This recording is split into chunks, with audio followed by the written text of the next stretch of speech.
about the spice melange. Think about Sting in a Speedo. Oh, there we go. I started it up. Hopefully, there's no issues here. Oh, who was watching? I'm assuming that some of y'all were at least watching the Game Awards last night. Did y'all see that we have a new Doom RTS coming out? It's basically like a super updated version of Dune 2000. Interesting. Doom? I heard Dune. No, Dune. Yeah, Like the Dune. yeah, the movie Muad'Dib. in the movie, book. yeah. Okay. Yep. Okay. Yeah, they're Quizak Tanagrath. But yeah, they're apparently they put out a new one, and then there's a new Matrix game that's out finally. Oh yeah. Yeah, it's called Matrix Awakenings, and it's done in Unreal Engine 5. So if y'all have seen, if any of y'all have seen any of the footage where they've like redone parts of Skyrim in Unreal Engine 5, yeah, I've seen a little bit of the footage. Zero Fox has been posting a little bit of the footage from the game, and it looks amazing. I can't wait to play it. Nice. There's a lot of great games coming out.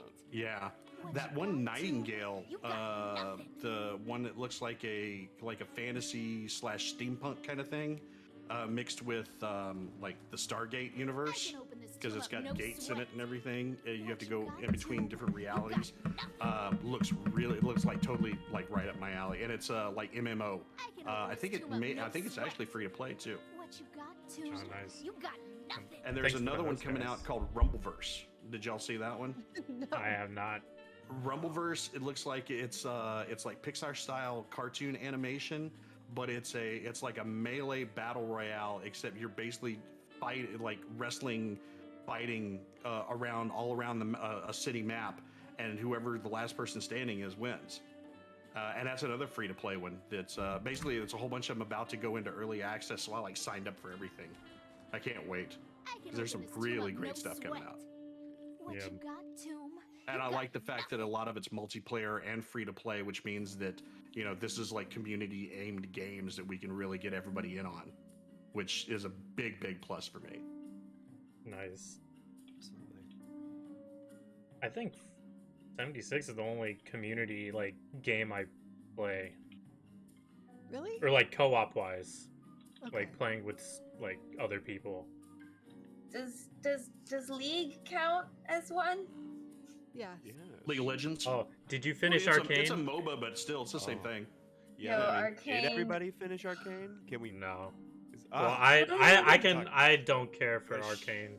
Well, So, Arcane. We are live, so we should be careful in case any of the viewers are spoilers. listening. No spoiler. no spoilers. I can't wait to cosplay Vi though. I'm gonna let you sit here going Arcane. So it's a cell shaded anime that looks really cool. I really love the animation.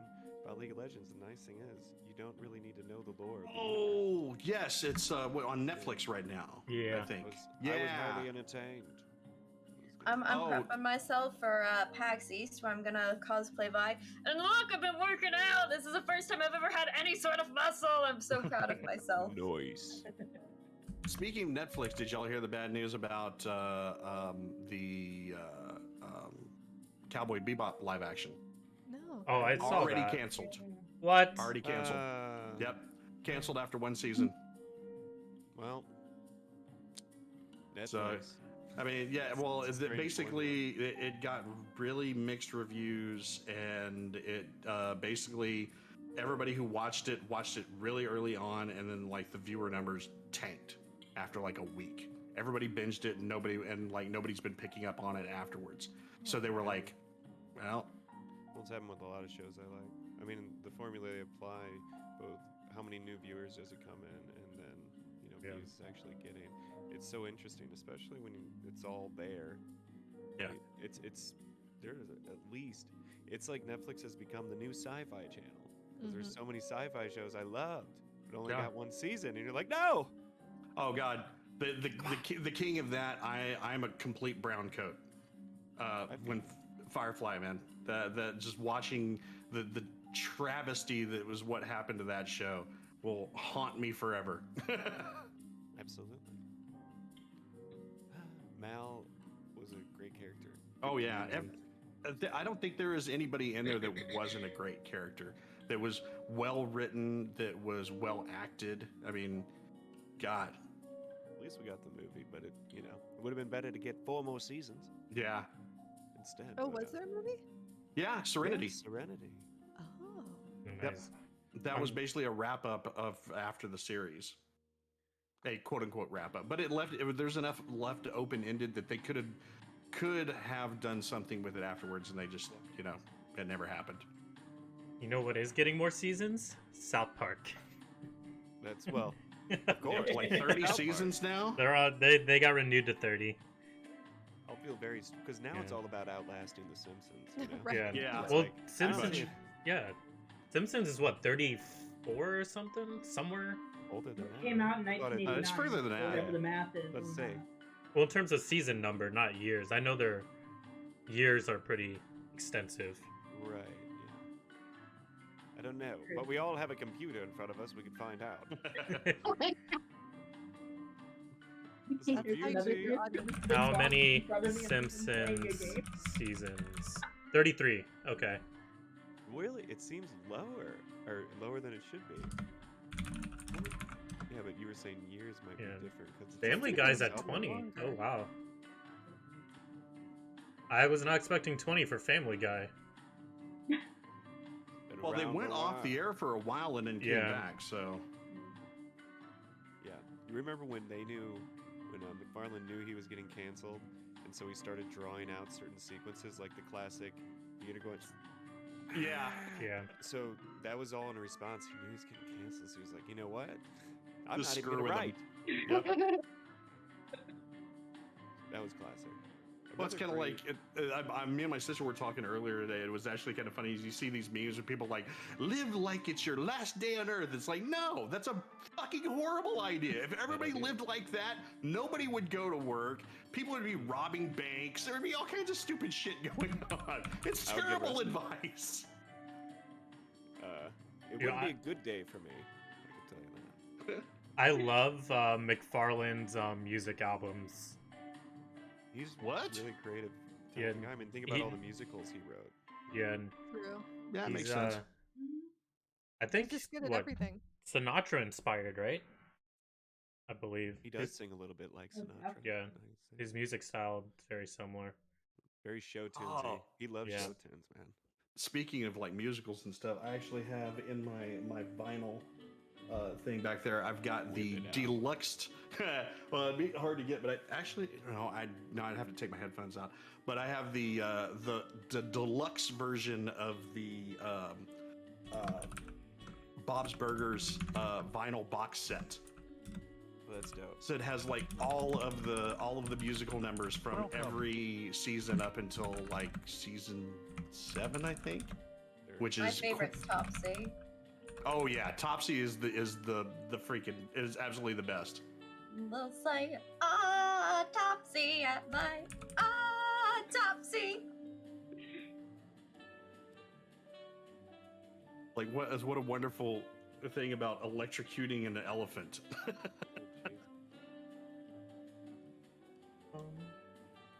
Or Nikola Tesla. Nicola, that reminds me of the Prestige movie. Have Uh, you seen that? Yeah. Yes, I'm a of course. It's gigantic Bowie. David Bowie nut. Welcome. So Yeah. I love that freaking movie. yep. Like, I didn't even know it was like a Christopher Nolan movie until I saw the credits. But Really? then I realized, I was like, oh, okay, I see why now. You Yeah. love me today? I don't know. Yeah, and That's my quote. he's from like the movie. one of my It's favorite so- directors too. Yeah, Aronofsky, Nolan. I have a list of like a short list of like ones that I really freaking love. David Lynch, James Cameron. Who can't like James Cameron? We Yeah, grew up on him. Yeah. I mean, Yeah. he's like if you like- Tarantino's another good one. yeah. And there was Guy Ritchie. I like him, but I don't like him fondly. Like, he's good, but he's not like great. If that makes to me. I think he has some interesting choices whenever he does. Like, it's like I love Snatch. Snatch is a Yeah. freaking fantastic movie. But some of his other ones, Robin Hood. yeah, I'm like, what is Yeah. this? Is he a Navy SEAL with his bow and arrow? No offense. I mean, it was enjoyable. It was still entertaining. But was it a think piece, a Criterion Collection selection? no. I don't. Red Shot, Tarantino. It doesn't matter how you spell it. We all know who Tarantino is. No. But Oh, yeah. speaking of Tarantino, there's a new movie out, and I forget now I'm forgetting the name of the damn movie. It's a black western. I just saw it too. It's on Netflix, The right? Harder They Fall. Yeah. Yes. Yes, I watched love that a couple movie. of weeks ago. So good. Amazing. So very, good. Very Tarantino-esque.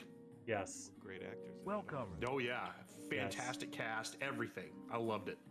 I was thoroughly entertained with that movie. Yes, top to But, bottom. And cool. the soundtrack was on point.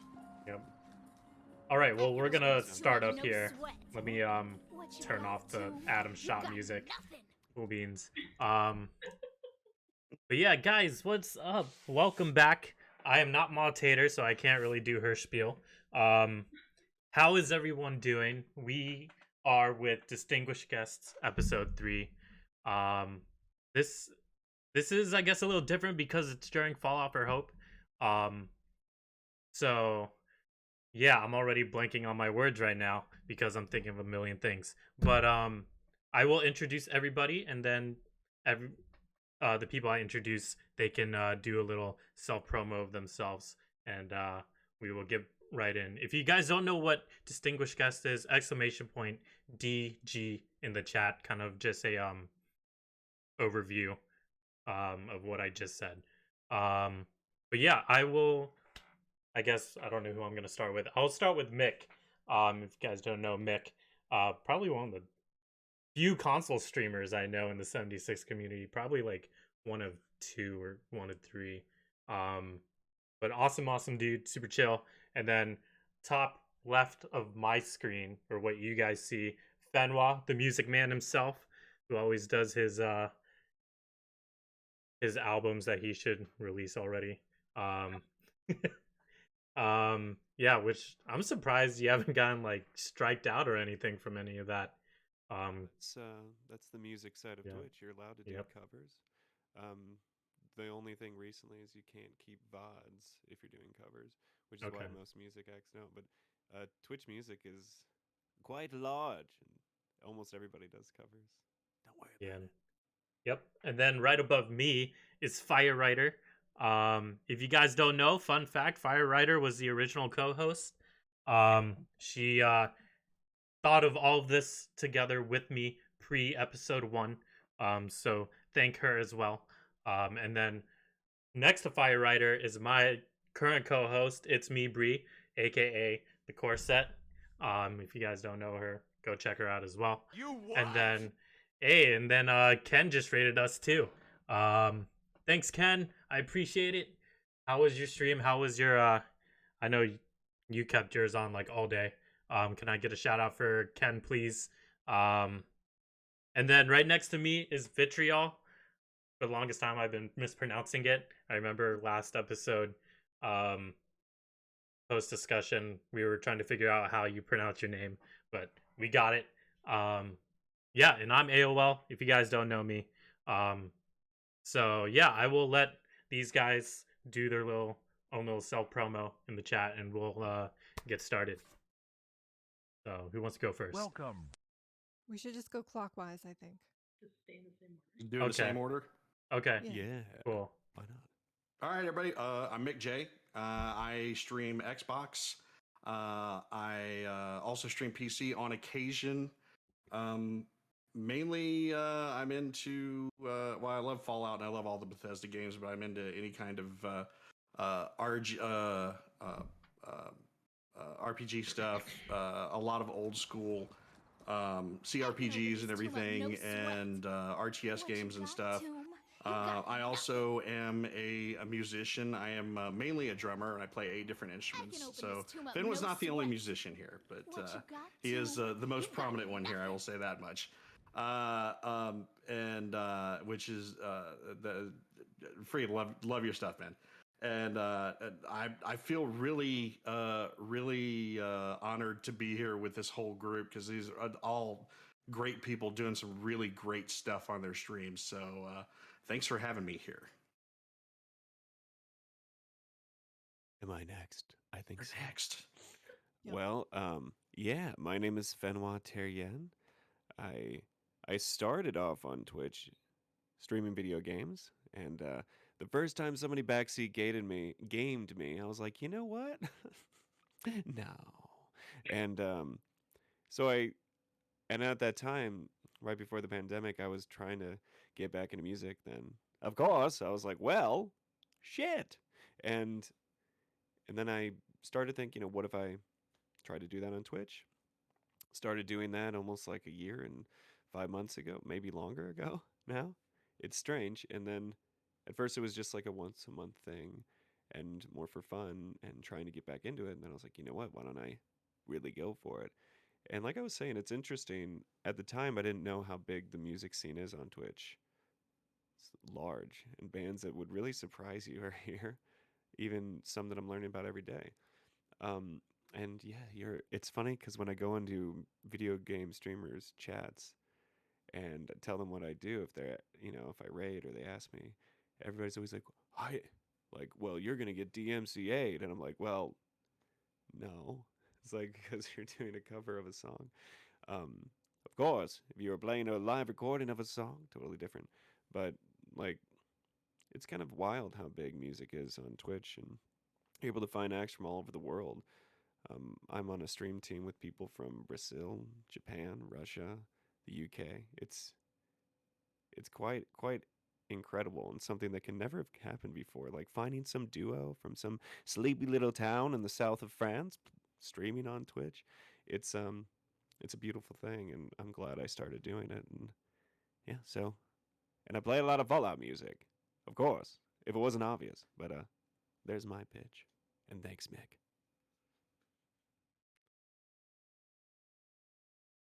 Hey, Popcorn. writer.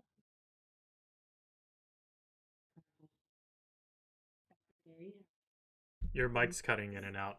Yeah, Yeah. it's very good. Sounds like it's very quiet. Oh, let me see if I can fix them. Yeah, it's like it's not it's gated too hard or something. Yeah. Or yeah. I've been having trouble. Well, How's that? Is like that we any said, better? that's better. Yeah, that's a lot better. Awesome. Thank you. Yes. Anyway, no, I was saying I used to be a console streamer. I started out on PlayStation and then eventually moved everything over to PC when I figured out I could do a lot more fun things there. So I know that plenty of the console people have that figured out. I didn't figure that out. So I solved it my own way. Usually playing a lot of Fallout, but you'll probably also see some Mass Effect and Dragon Age, Skyrim if you come over. And then I also have the Pixel People podcast, and we chat with people about their favorite characters. I recently had Ben on actually. We talked about Lyra from Mass Effect. Oh yeah, we did. Yeah, we did. And hope to have many, many more of you on if you'd like to be. Drop me a line. I'd love to talk to you and find out who your favorite character is. So we just started season 2.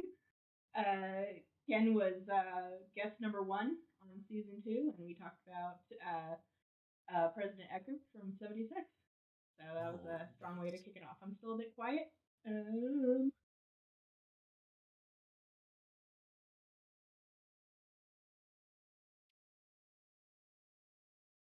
I wonder if your Discord is picking up a different mic, like it's picking up your webcam maybe. instead of your main mic. Yeah, that's a Ooh, possibility. That's a good Maybe. question. How about now? It's we can hear you a little better, but it was still I think it was working off of how loud you're talking. So I think it may be picking up your webcam instead of that microphone. Well, let me play with that while you guys continue, and hopefully I will solve that. Hi everybody, it's me, Bree. You might also know me as Casual in a Corset, because I wear corsets, and I'm a casual, and if you hear any sounds in the background, that's just the kitties getting fed. Interesting, fun things about me. Pretty much everything is interesting and fun. So just talk about anything. Play Fallout. I recently started my first playthrough of Skyrim, and it's been going super well, and I'm the friendliest necromancer, and I love it! So you can come live vicariously through me and enjoy the first playthrough of Skyrim. Well, I'm astounded that you think there's nothing interesting about you, but you're kind of lucky that you haven't bought Skyrim as many times as some of us who have done some Mm-hmm. Yeah. significant Yeah. amount of playthroughs. 5 times? Something like that? No big deal.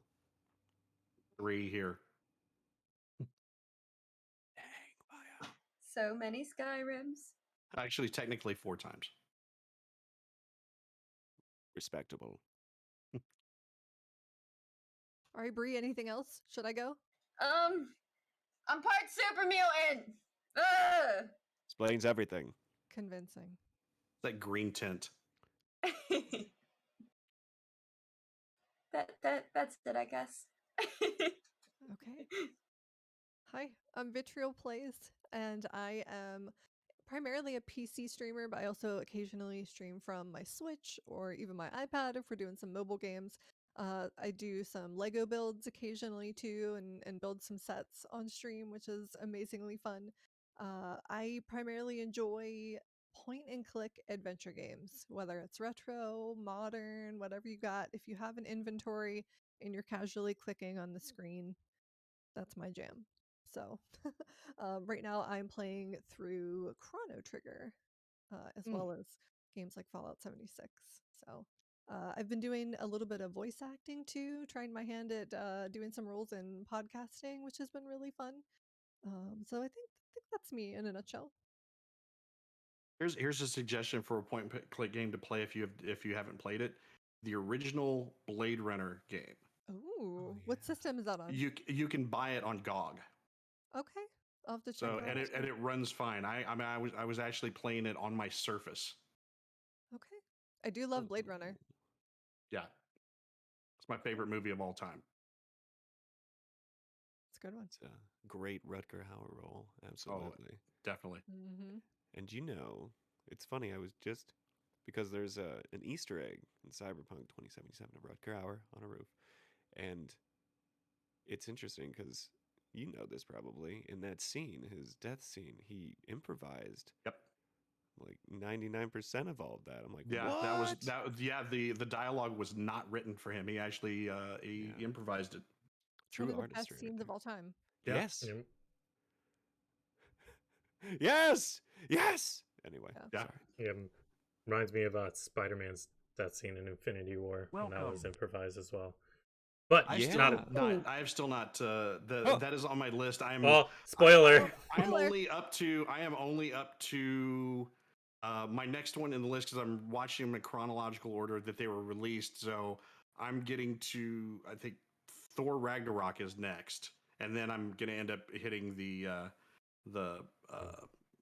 all the late Avengers stuff. So I already knew he died, but I hadn't seen any of that stuff.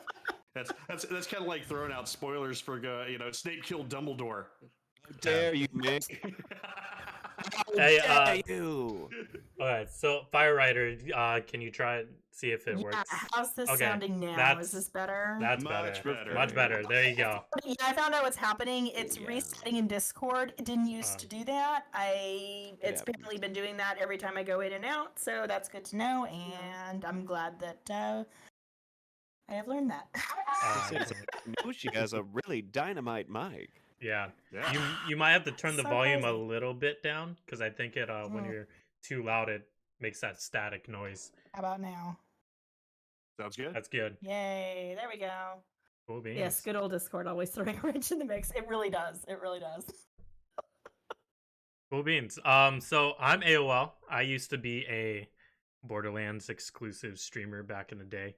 Then I stopped playing Borderlands. Kind of moved to Fallout actually. Both of those communities are actually very similar in their respective ways. Yeah, I am now I guess you could say hybrid variety, with Fallout being the main, and then sprinkle in some games here and there. I like being that awkward guy that doesn't talk during streams, unless someone's in chat or something. But yeah, that's me. So a couple things before we actually get started here. I know Fenwell will have to dip out a little bit early. So just heads up. We are gonna try to cap it at a couple hours, so our answers will probably, hopefully, be a little quicker than last episode, which took way too long. And yeah, and if since this episode is during Fallout for Hope, exclamation point F4H in the chat will bring up the donation links if you guys want to donate. The only thing is I do not have special overlays for this or alerts, so if someone donates, just yell it out in chat, and we'll go from there. So And we'll scream and make the alert sounds ourselves just for you. Sure, yes. Okay, so let's get started here. Yeah, question number 1. What is your current amount of hours in 76? And is it bigger or smaller than you expected it to be? I just know off the top of my head for on Xbox, I'm over 3,800 hours. And on PC, I am actually somewhere around 300 hours, which was a lot less than I thought that I had. But yeah, the Xbox length is expected because I've been streaming 76 almost exclusively for over a year now. So, and I used to do 4 to 6 hours a night, 5 nights a week, 6 nights a week at one time. So yeah, it's gonna be a lot of hours. Yes. Yeah, I just checked this. And it's funny because I think it always seems low because of the impossible challenge of 7,600 hours for Adams. You're like, I'm never going to get that. But 2,792, which I figured that was about where I was because I don't know. I'm always looking at the challenges because there's still a few I haven't finished. And I wish I would have gotten done before Wastelanders, like killing robots with certain weapons that I don't typically use. I'm like, oh, now it's not as easy. I miss being able to one-shot certain things sometimes, every once in a while. I do like the level balancing overall, though. That was too long of an answer. Okay, Fire, you're next. My answer is I don't have a clue. And the reason why is because they are scattered over an Xbox One and a PlayStation 4 that I no longer own, a PlayStation 5, as well as a PC. So, My word. oh. Well, if you pull up on PlayStation 5 and you logged in under the same account, it should pull it up with the same info. Okay, You should have that info on there. Pull that. Okay, so I just have to go back in and like find some math at some point, but I'll still never know how many were on Xbox, which is where I started and where I played in beta and stuff. But yeah, I have no idea though. I think I'm at like around 1,000, give or take. I'm not 100% sure. That's on PC. That's not counting PS4 where I started. I have no idea because Nin and I both shared it on PS4, so I don't know what's mine and what's his worth of gameplay in there. And I'm actually kind of surprised because I feel like 1,000 for PC for me is a little low because I streamed 76. You know, for a while I was streaming it 5, 6 times a week, so I'm a little surprised that it's not higher than that. Okay, I have 934. I checked today. And just because I like numbers, I wanted to know how many days that was, and it's 38.9 days. So I honestly thought it would be higher. Not that I'm disappointed, but I really thought it would be higher. Fair So enough. proud of you. Fair enough. I I think, well, actually, let me pull it up here. You guys might be able to see it on the chat because I think Steam will pop up through the window. Yes. So I was playing balloons. Ha. 76. I am at 970 hours for Steam. Bethesda probably another 50 hours, so it's about the same as my Fallout, almost the same as my Fallout 4 hours, which is right over 1,000. Honestly, I don't know if I would be disappointed or excited that that number is that number. Probably before Wastelanders, I would have been way more impressed with that number. Because 76 was not 76 before Wastelanders. And me being a hybrid variety, not playing Fallout all the time. Oh no, I guess it's like in the middle of all of it. So, yeah. Okay, we can go on to question 2. What is your favorite and least favorite thing about the series? Like all of Fallout? Yes. Uh, Or we can make it specific to just 76. the over reliance on Brotherhood Steel for narrative, and like the shoehorning of of certain things into like all of the games where they don't even really need to be, mainly as like fan service. That's probably one of the biggest things I don't like about a lot of a chunk of the games in the series. The things that I do like are just the versatility of the characters you can play. The different characters in every single one of the games, from the very beginning all the way up to 76, you have a wide range of different things that you can just go nuts with. I think that's actually one of the best things about the entire series. I feel you. Is it my turn, Mick? It can be. We're doing popcorn, so it doesn't really we'll matter. do popcorn? We can do popcorn. Oh. Well, popcorn? I guess I'll go. You're supposed to say popcorn and then somebody's name. Oh. No, your corn has popped. You must speak. So like Yo. Mick J would be like popcorn Fenwa. And No, then you have to I haven't played that in over 20 years. I've a never even teacher, heard so of I can give a popcorn. lot. Played that just earlier today at a work meeting. Yeah. My word. Literally never heard of it. What? Yeah. I also grew up out in the sticks of South Texas, so. Yeah. I feel that. Do you want to pick somebody, Mick? Go, man. Okay. Yeah. Well, I would say my favorite thing about the series is definitely the storylines, the storytelling, the voice acting, and the lore, like all of that comes together to form that immersive experience of being lost in the wasteland, whatever the main character's doing. It's always been, I love the series for that, and that's usually what I look for in an RPG, especially now with open worlds being the way they are, so immersive and incredible, and Fallout is up there for me. Least favorite thing about the series, I think it's just the interesting thing about games now, as opposed to when we were young playing something on Sega Genesis, let's say.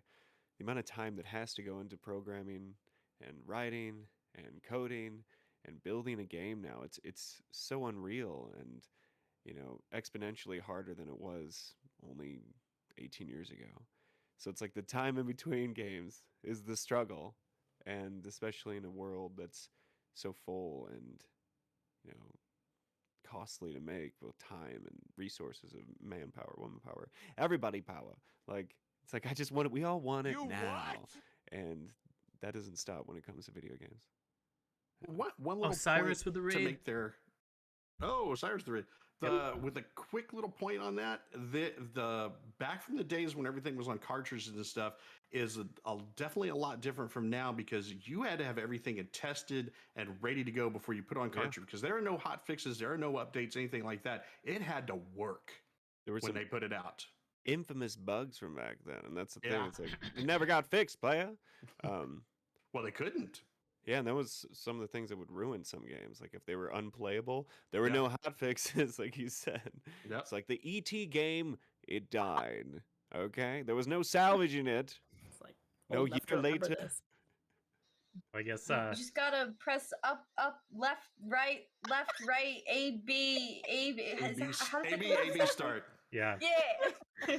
I guess that goes into my answer from what Fen was talking about, unbreakable bugs. My favorite thing is community mods, which fixes those unbreakable bugs and fixes. Except you can't do that in Yeah, multiplayer games. except 76. It's coming. It's coming. Yeah, which contrasts my least favorite thing is the amount of bugs and the performance, all the technical stuff that goes into it. And I know they do a lot of hard work, but it's like dreadful. But yeah, the community and the mods put together is my answer for that. Yeah, I have to agree with the bug thing. That's probably my least favorite part with things, because sometimes it's funny, sometimes it's silly, and then sometimes you've been trying so hard to get through something for 2 hours and you finally did it and you just need to get to that bed to save, and then your game crashes and you just hate everything and you have to decide, do I do this all again right now, or do I just go sit down and cry somewhere for a little bit? That's why I'm an unabashed save scummer. Oh, if Yep. there's a quick save, it's as much as I reload, which is always too often. Spam it. Like if I fired one shot, better reload. And on the positive side of the thing I like the most about Fallout is I like the aesthetic of it, because it's fun, and it's just, it's not too overly edgy or anything, or too dark. Like New Vegas did have some very dark aspects to it. But it's I like the light funness of it. I like just being silly, and the colors. It's everything's dead and dark, but it's still so colorful and fun, and I really love that about it.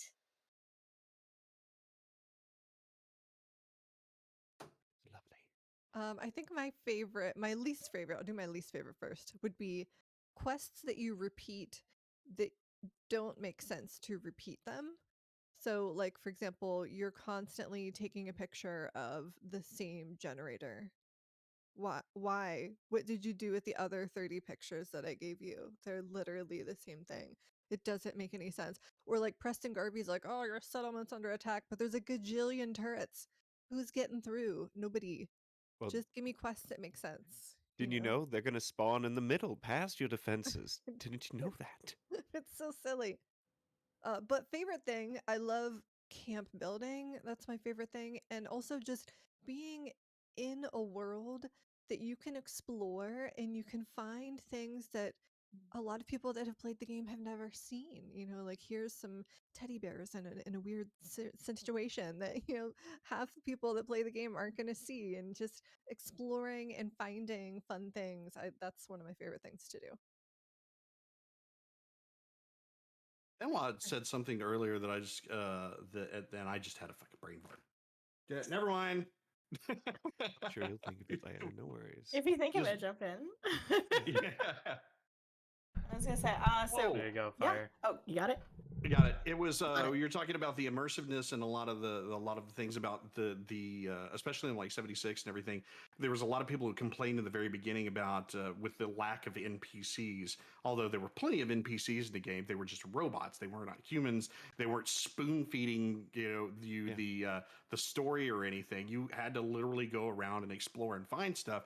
And one of the best things about Bethesda games is not just Fallout, it's like all of their games, is the environmental storytelling where you go through and and that was one of the things that I just loved about the beginning when 76 first came out, because it had it was the whole aspect of, you're almost like like an anthropologist or an archaeologist coming into and discovering this whole like culture out here and trying to piece together what happened to everything, and it was fantastically done. And it was just it was so disheartening listening to the amount of people that were crapping on it because it didn't have a bunch of NPCs that were spoon feeding you the story. It's like, come on, people, do a little work for it. You know? Yeah, and with Fallout, it's like you have to like reading. That's a theme in all Bethesda games. Yep. It's like a lot of the lore is notes or listening to a holotape.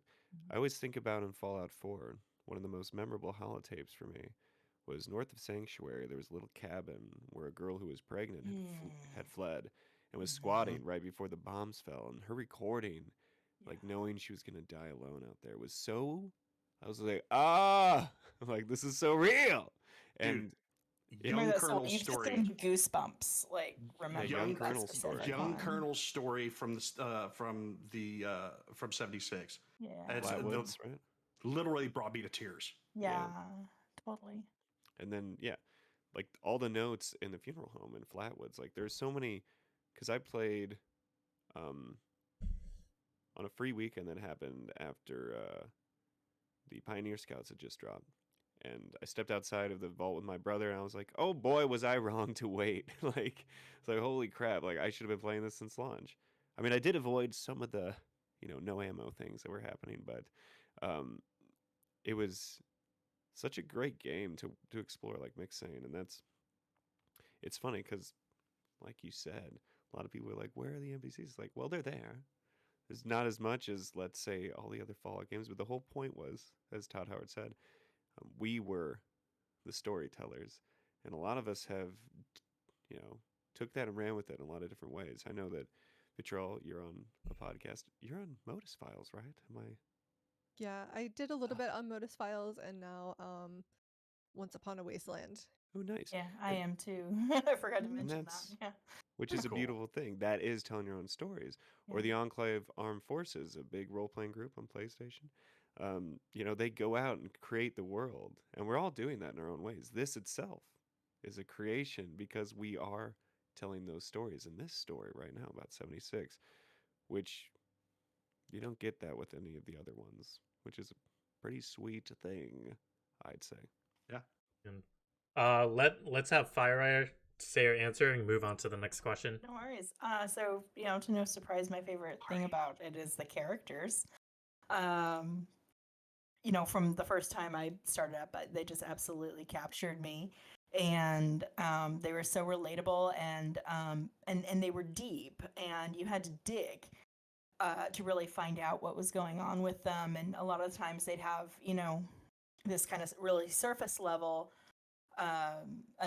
you could have the surface level understanding of them, but once you really got into their stories, there was just so much happening there, and just reasons behind the things that they did, and that made them so real and so easy to connect to. And you're talking about the NPCs from 76, and it's kind of funny because I've done 2 episodes on NPCs from 76, and both of those were on characters that we never met. We only heard their stories through tapes and that, and computer terminal entries. And that was, President Eckert that I mentioned, but then I also did Mistress of Mystery. And Mistress of Mystery quest especially, I mean, that captured me so quickly, and just what a story that was told without ever encountering a single one of those characters. I mean, that's remarkable to be able to do that. I think that's some pretty impressive storytelling right there, and to feel a connection to a character that you never get to come in contact with, never get to see with your own eyes. So yeah, like even the characters building all the was a way. character. Oh yeah, Yeah. Oh, Mansion yeah. was a character. Absolutely, absolutely. Yep. Yeah.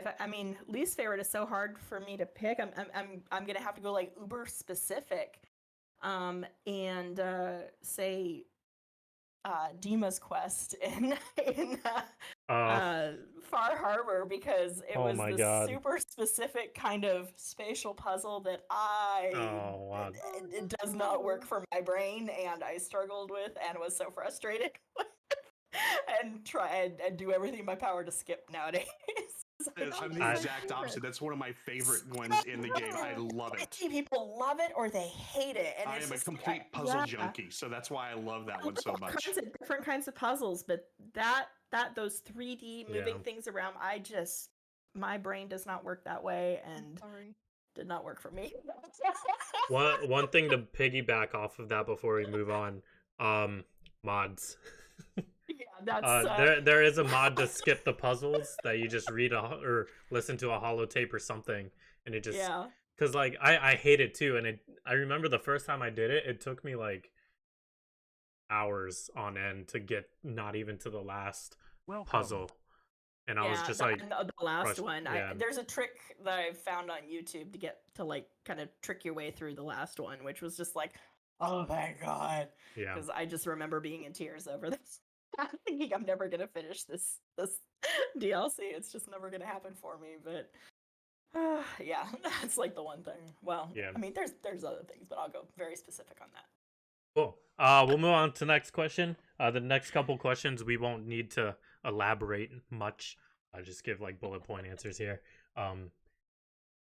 In real life, what do you think your highest and lowest special perk is?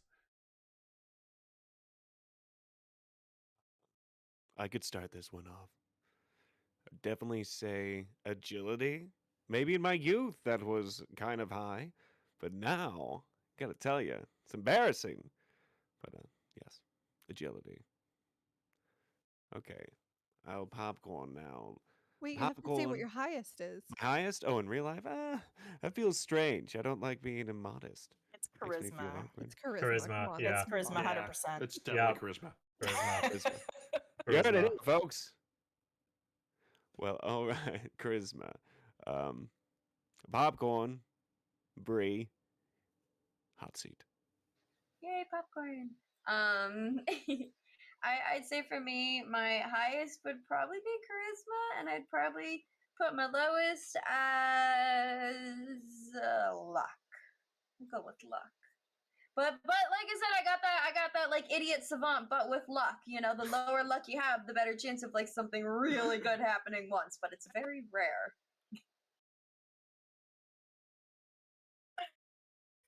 Oh, Relate to that. popcorn! Oh my gosh, this is too much pressure for me. Manchego!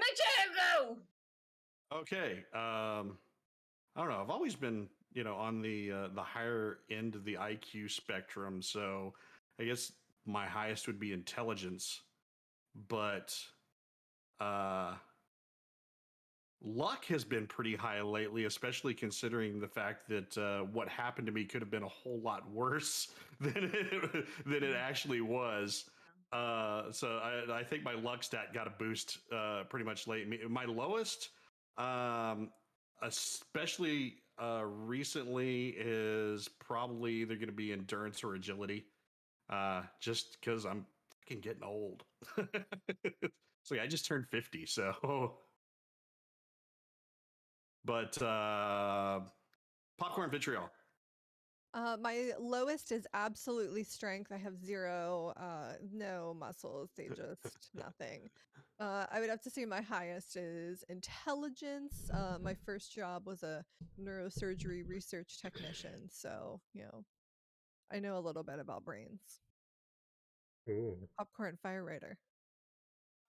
Mine's actually going to be the same as yours. Definitely lowest strength. Just don't ask me to do anything. It's sad. And I mean, I'm not doing too shabby. I got a master's degree. I'd say that's I've got some papers to prove it, so I'll back that up with that. I think my endurance is deceptively high as well. I can actually tolerate far more than most people would believe that I can. So Nice. I guess that leaves me. I think my highest is perception. I am very observant. Yeah, that's probably my the only reason why. And I've always been like that. Lowest probably endurance. I am like, I do not go to the gym or work out. I'm out of shape. I have high strength and high agility, but no endurance. So that kind of like, yeah. Yep, that's me there. So yeah. On that note, we'll move on. Next question. This can be a one word answer here. Um, which Nuka Cola flavor do you think you would like the most?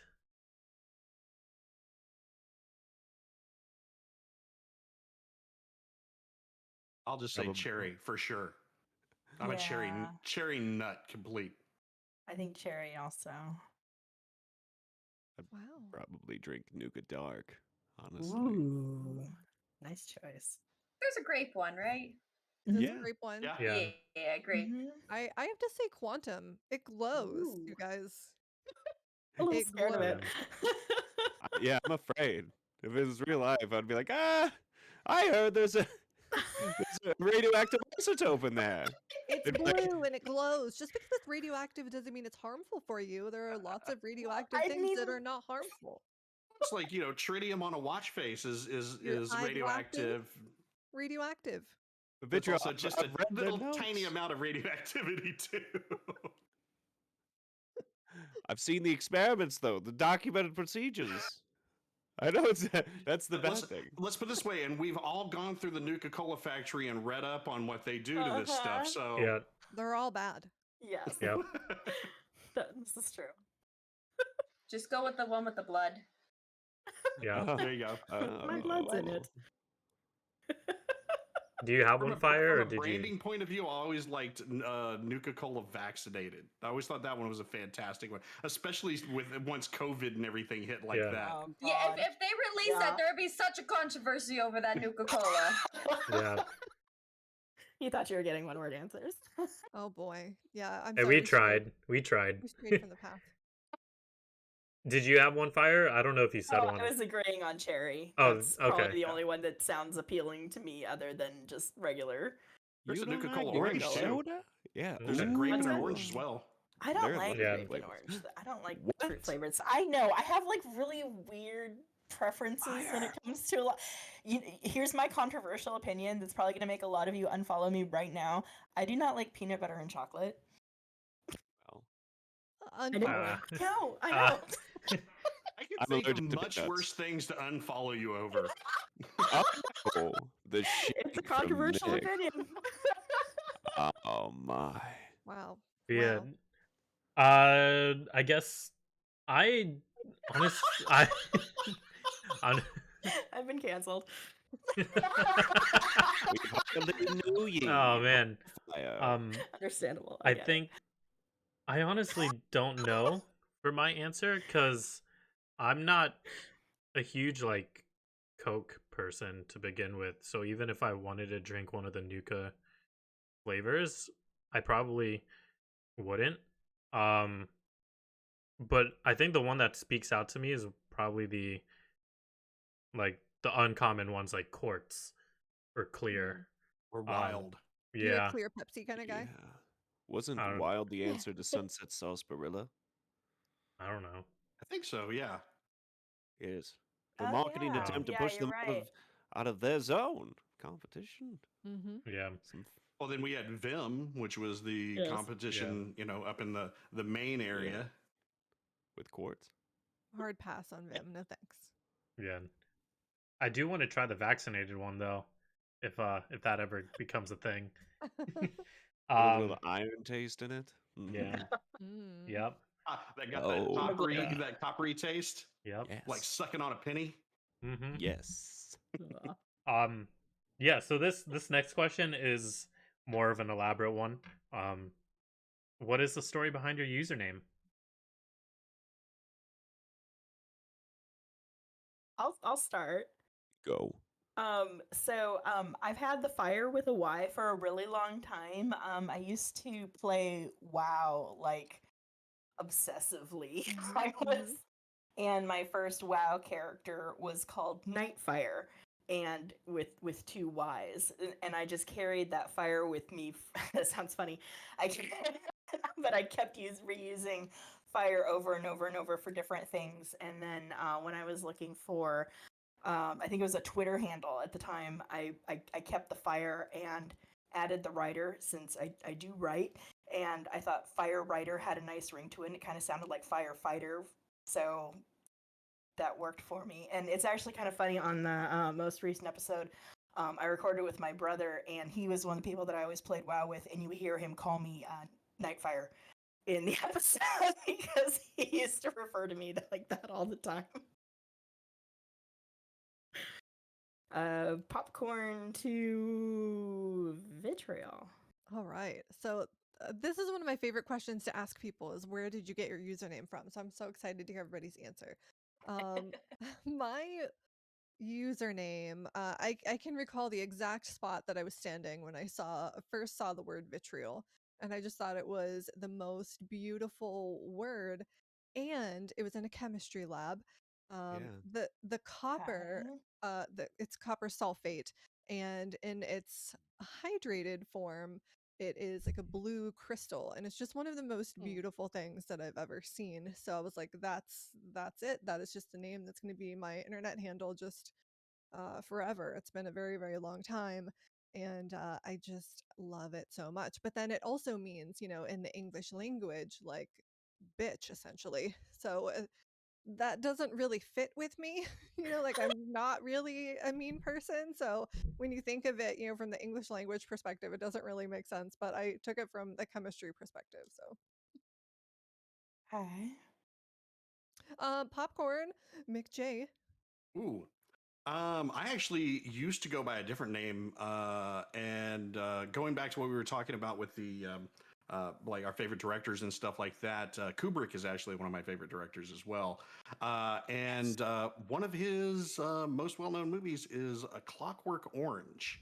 And I, to be stupid and semi-clever, used to go by Clockwork Orange. Yeah. So that used to be my name before, and whenever I decided that I was going to make a real shot at trying to stream on a more regular basis, possibly turn it into something if it ever went anywhere, I decided I needed to do a branding change because marketing and branding is my thing, and I didn't need the anybody who has any kind of relations to the A Clockwork Orange coming after my butt for something that was close on that, trademark problems and separate things like that. So I took part of way back in the day. I used to do internet talk radio, and on a station called Rant Radio. And if what a lot of it was a lot of they played mainly like industrial and punk rock a lot of the time. Well, then they would bring people on to do like old school, or I say like old school, more like talk radio talk shows. And I used to do one on there, and I went by started going under the moniker McJ. And where the plays comes from is when I was looking for a way to rebrand and everything, one of the other streamers that I used to watch a lot, which I don't have the chance to hardly watch anymore at all, was Balian. And his handle is Balian Plays. And I was like, well, that sounds, that's a good little addition onto there. So it became Big J Plays, and that's what I've run with. Popcorn Brie. So mine's pretty obvious because my name's Bree. It's my name, so it's me, Bree.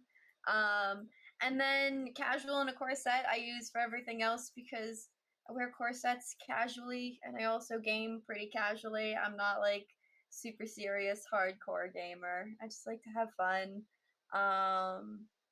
And But before I had the like it's me Brie, I had like a different handle that I had made in college when I was trying to just think of something different when I started cosplaying.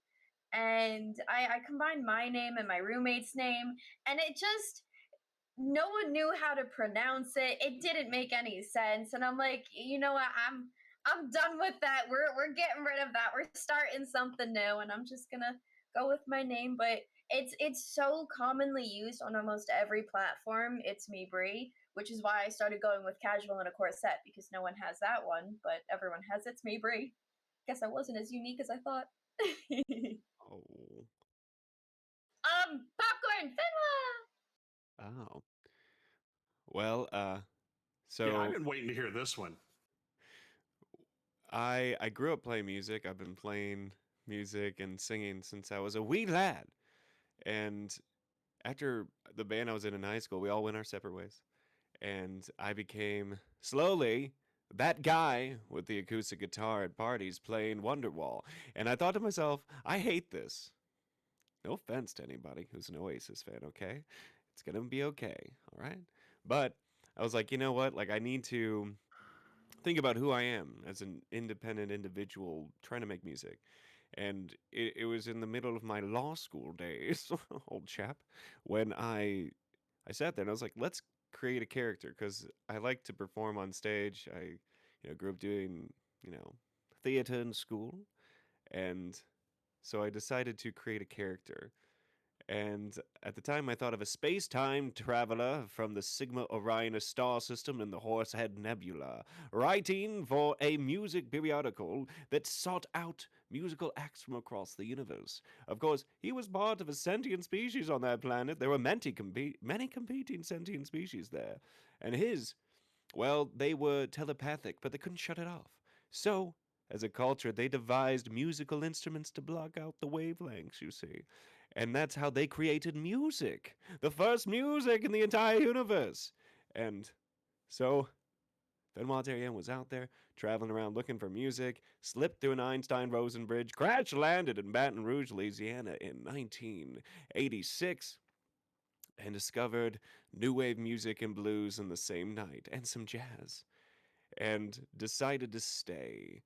And Benoit Terrien is French Creole for obscure earthling. And I was like, here we go, man. And I started writing music again. But then I took like a 9-year break. I had zero confidence, but then I created a new character. It rose from the ashes. Well, I'm still the same guy. Benoit, how you doing? Anyway, long-winded story short that could have been short that is now long. Even that sentence was. I'm going to pass it to my AOL password because I've been dying to know this because I'm like, was that his actual AOL password? Yeah, everyone keeps asking me that. No, it is not. Um, uh, if you guys haven't seen the ooh, Rancid Dwarf, thanks for the raid. I appreciate it. How are you doing? Sorry for the little tangent. Can I get a shout out for Rancid Dwarf, please? Welcome in, everyone. We are in the middle of distinguished guests, and I was about to give my answer out about the story behind my username. If you guys haven't watched the previous episodes, I have explained this in those, but to keep it simple, stupid, technically my brother thought of this name. We both had AOL accounts at the time, and we both were sharing our Xbox 360 when we were younger, and we were thinking about what our username's gonna be for like Call of Duty and all that stuff, all the big military multiplayer games. So he thought about it. He was like, "Hey, my AOL password," and I was like, "Okay, cool, it works." And then he stopped playing video games, and I kind of just kept the username, and here we are. So Nice. yeah, cool. I was gonna reply to Rancid, how was your stream? But I'm tangenting or doing a tangent. So I guess the next couple questions here can also be bullet pointed answers. If you weren't streaming your current like main game, or in this case music for Fenwa, what would it be?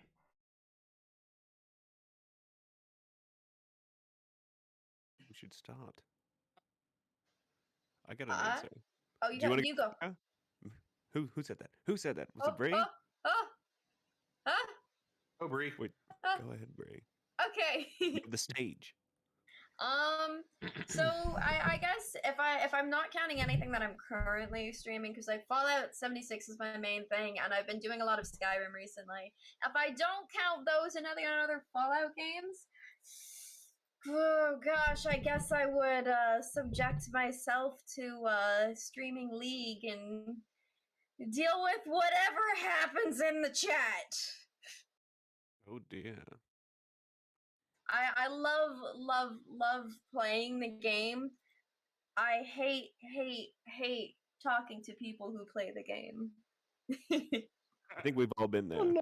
with MMOs. But yeah, that would be mine. How about we popcorn over to Fenwa, since you had something that you were gonna say. Well, honestly, like if all of a sudden they're like, you can't do music anymore, Fenwa. You shattered your hands. Your vocal cords are a mess. Well, hopefully not that, because I think I would try my hand at just like doing just chatting streams, doing like just reading books or something. I think I would probably try that before, because I really like You what? my enjoyment with video games. I noticed right away when I was trying to stream it, just like declined. Like I wasn't enjoying what I was streaming, that intrinsic element that I need. So I don't know if, yeah, I guess I would do ASMR, voiceovers, and book readings. I would listen to that like holy crap. I would listen to the book readings, but the ASMR I would have to bug out on that. You can do I literally it's like- Skyrim it's like books. Nib has gone to doing nothing but ASMR now, and I love Nib to death, but I cannot watch their stream because ASMR sends me into like instant flight or fight response. Huh. I just can't do it. It would just be like, Interesting. hey, Mick. Hey, how you doing tonight, Mick J? Mick. I'll Oh. log off, dude. Don't. Dang. Wow. It freaks me the hell out. I don't know what it makes my lizard brain go nuts. That's so interesting. Well, Popcorn Mick J plays. Ooh, well, I was maining 76 for the longest time, obviously, as y'all know, and I haven't been playing it very much at all lately. Although I've been trying to stay within the Fallout universe and been doing back to Fallout 1 right now. If I was to completely ditch that, I might go back to maining Skyrim, because Skyrim was actually my first main game. And I was for a while I was putting together like actual like mod lists, like console mod lists for people to, instead of trying to build your own mod list, if you wanted this theme of a mod list, I would put the whole thing together and put it out for people, and all you had to do was just go grab the mod list and just download everything in order and start playing. And it would give you a totally different experience. And I would probably go back to something like that.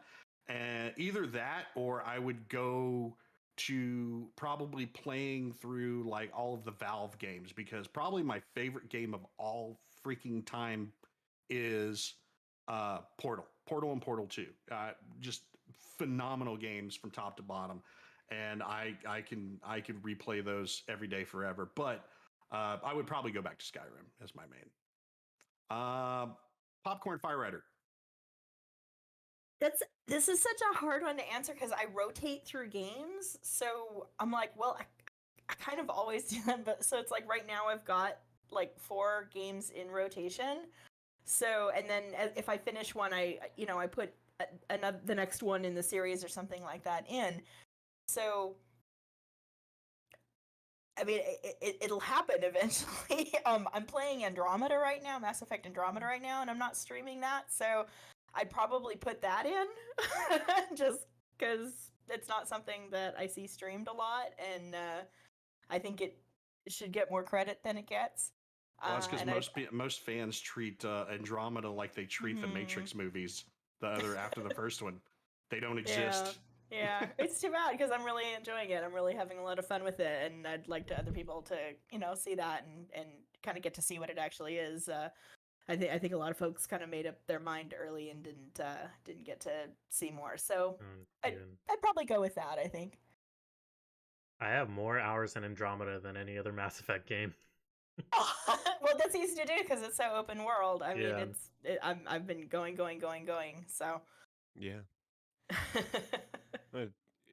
It's like we were talking about earlier, when a game has bad release with some bugs that people don't want to forgive. Where it's like, we live in the era though where you almost never hear about a massive open world game. It's very hard to release that because you're a public traded company. You got a board of directors breathing down your back, demanding you release it. And you're like, well, sir, you don't understand, okay? They're like, it doesn't matter. Here you go. This is when you have to release it, and it sucks because with Andromeda, you know, 2 months after the release, beautiful game, everything was working well, and you could tell it has so much more. I don't want to ruin anything for you. It had so much more to say after the end, where you knew they were going to do the classic 3 DLCs like they Mhm. like to do with their games. Probably one would take place in the middle of the story, and maybe one after it. And It I want to didn't. know what happens because it's such a cool story. And Yeah. yep. It happens. Yep. Darn it. Yeah. Okay, sorry. Oh, Um, I don't remember who hasn't gone. I'm sorry. I haven't gone. I'll go. Yes, go. I just to keep the answer short, I should pick games that are more popular. I always stream games that are not popular. But I think I would pick Minecraft because like I have always loved Minecraft and I just haven't streamed it that much. My son and I used to stream together a little bit. Or I would also do reading streams. I do a tiny part of my channel where I do have channel point redeems to do stories, but I always pick really short stories that are just a couple minutes.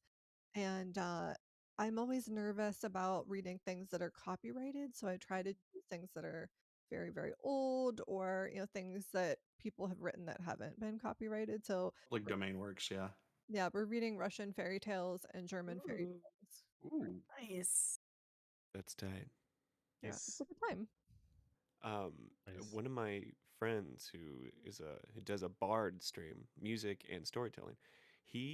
I'll try to shoot this to you. He has a bot that writes random fairy tales, like dark fairy tales, Oh my. like about people in chat. Like you enter their name, boom, with bam. Very Wow, cool. I'm gonna remember that for you. fun. I I'll would send love that to you. Thank you. That is neat. Yes. Cool. I What guess about it's you, AOL password? well, I already did it once with Borderlands to Fallout.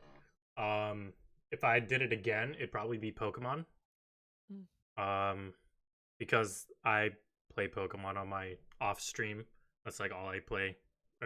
Or well, now I'm on the Bloons binge. But I haven't done any streams with that, so I don't know. But Pokemon is probably my first choice there. I grew up with Pokemon, being a millennial. It's kind of my one like the most influential things in the gaming world for that generation. So yeah. Cool. The next couple questions we can just bullet or lightning round these. Which celebrity would best fit an NPC in 76? Say that one again. My brain just dropped out.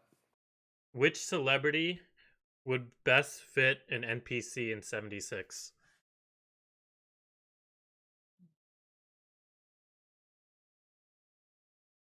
I don't know anything about celebrities. Well, Gotta- I got one. You could just I say mean, the like name. an Just say the actor, name. You know. The name. Just the name. No backstory. Just the name. Mads Mikkelsen. I would like to see him voice a Raider villain. That's mine. Okay, Fire Rider, you go. You're the storyteller. like stuck. You're gonna have to come back to me. Oh God, I'm having a brain think fart on this one actor's name that just would really. Is one of the older actors, has a white beard, short, like one of the more classic actors, and it's just freaking killing me. Jeff Bridges. Well, I say no, the guy, the one who played Count Dooku. Oh, Christopher Lee. Oh, Christopher Yeah, Lee. Christopher Yeah. Lee. Christopher Lee as father. Oh, Ooh.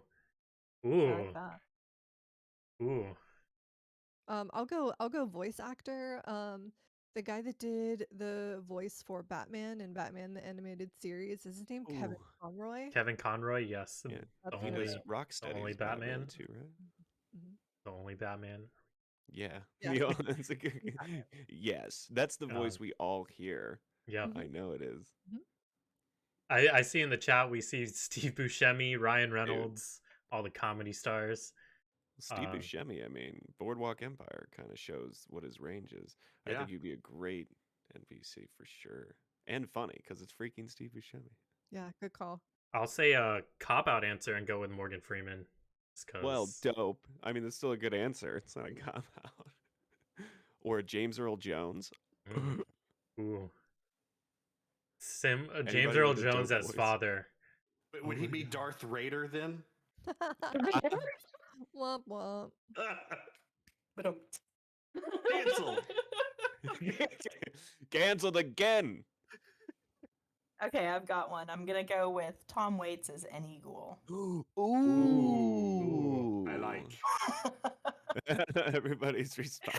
It's like, why didn't I think of that?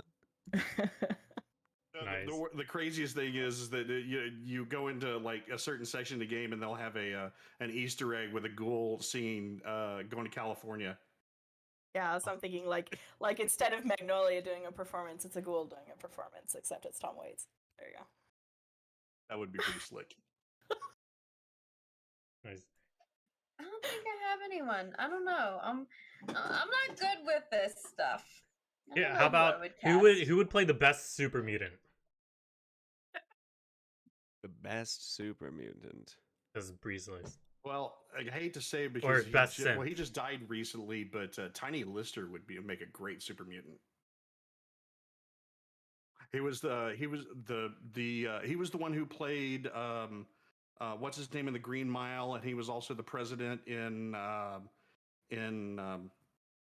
oh god, the freaking sci-fi epic with Bruce Willis and I'm Meat Popsicle. I'm a Meat Popsicle. Yeah. Fifth Element. Yes, Fifth Element. He played the president of Fifth Element. The president who played that guy. Okay. Yeah. on Friday. Yeah. Okay, I know Oh who my you're gosh, talking I about forget his now. name. Nice. Okay, so next question. Same thing. You could just list out a name. Who's your favorite companion in the whole series?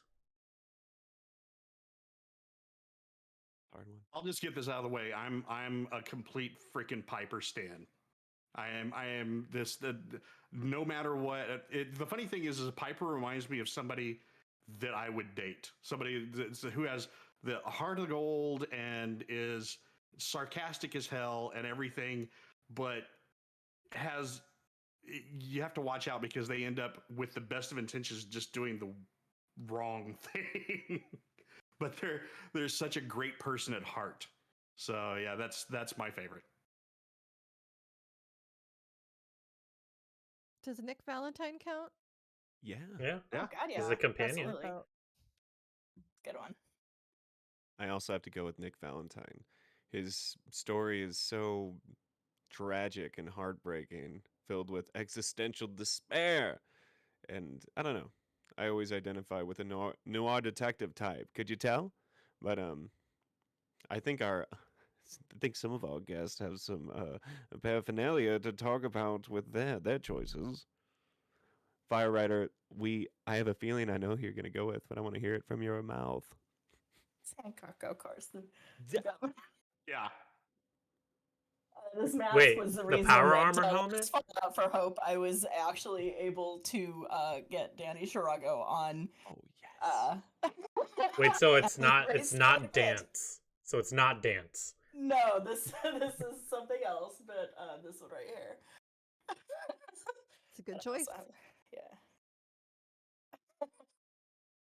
And he's so dope though. It's so cool that he's always willing to help out. He's a dope dude. It was And the the most random thing. He was randomly hanging out in my stream, and I had no idea.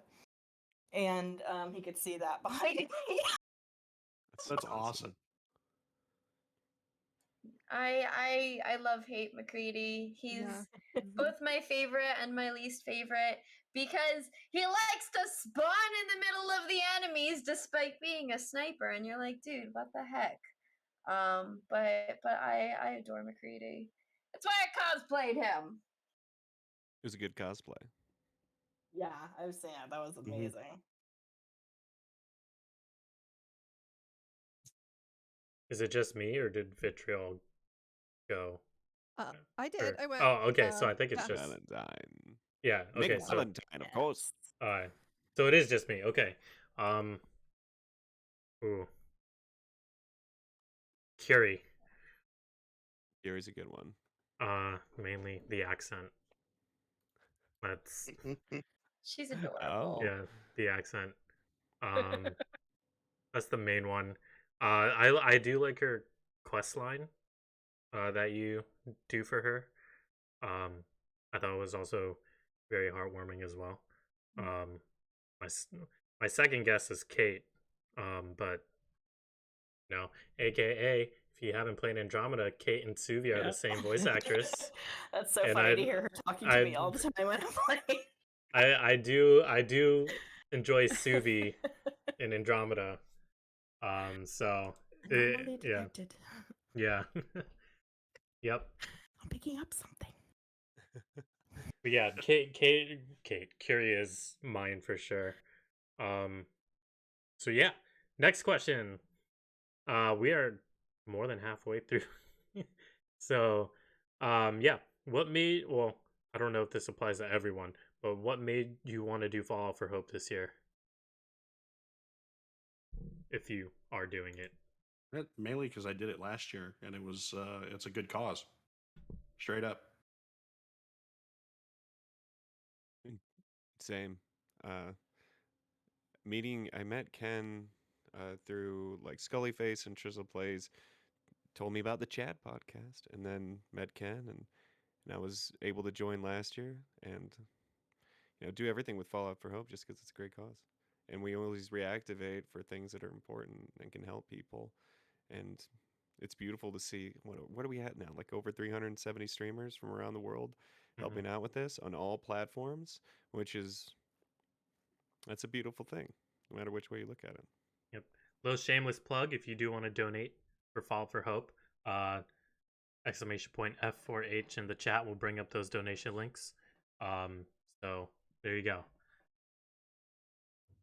Who wants to go Yeah, next? and it's a team effort, so it doesn't matter, Yeah. who For you sure. donate for. It Yeah. all goes to the same place. Yes. And I feel like this is a cause that it's easy for us to implement this, just Mhm. put up a link, get people to go to Tiltify. Planning your events and everything might not be the easy part, but in compare to other fundraisers that I've done, in face to face like reality world, this is so much easier to get things done and make it fast. It's easy. You don't have to see people's personal information. It goes right to Tiltify. Everything is safe and it's just seamless, I think. Not only did I have like a total blast doing it last year, I met so many amazing people who Mhm. are still, a lot of them are part of my own community now, and several of them came in with a raid that was really awesome. And I met those people through Fallout for Hope and the Fallout for Hope streams, and so it's like that you can do something so cool and so that helps so many people while also connecting with everybody and forming these close relationships with people you wouldn't have met otherwise is just what an incredible thing, It's like, heck yeah, I'm doing it again. Unfortunately, I missed the first week because I've been sick, but I'm gonna be coming back with a bang next week. So Yeah, like I have to agree with pretty much what everyone says. It's, I have a platform where I can do this now as opposed to before I streamed where, how the heck was I supposed to raise $1,000 in a week?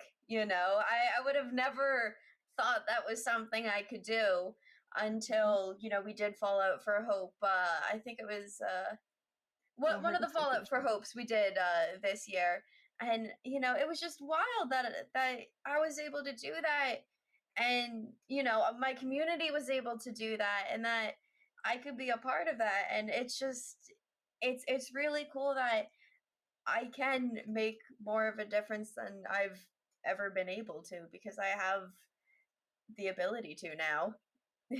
And that's one of the things I really love, especially with Fallout for Hope. It's not just me, it's not just big giant streamers, it's not even anyone can, even if they have one follower, like Mhm. you could still raise money, and even if you raise $5 from your one follower, that's still $5 more than than anyone was able to raise before. So it's nice that it makes every single person count for this.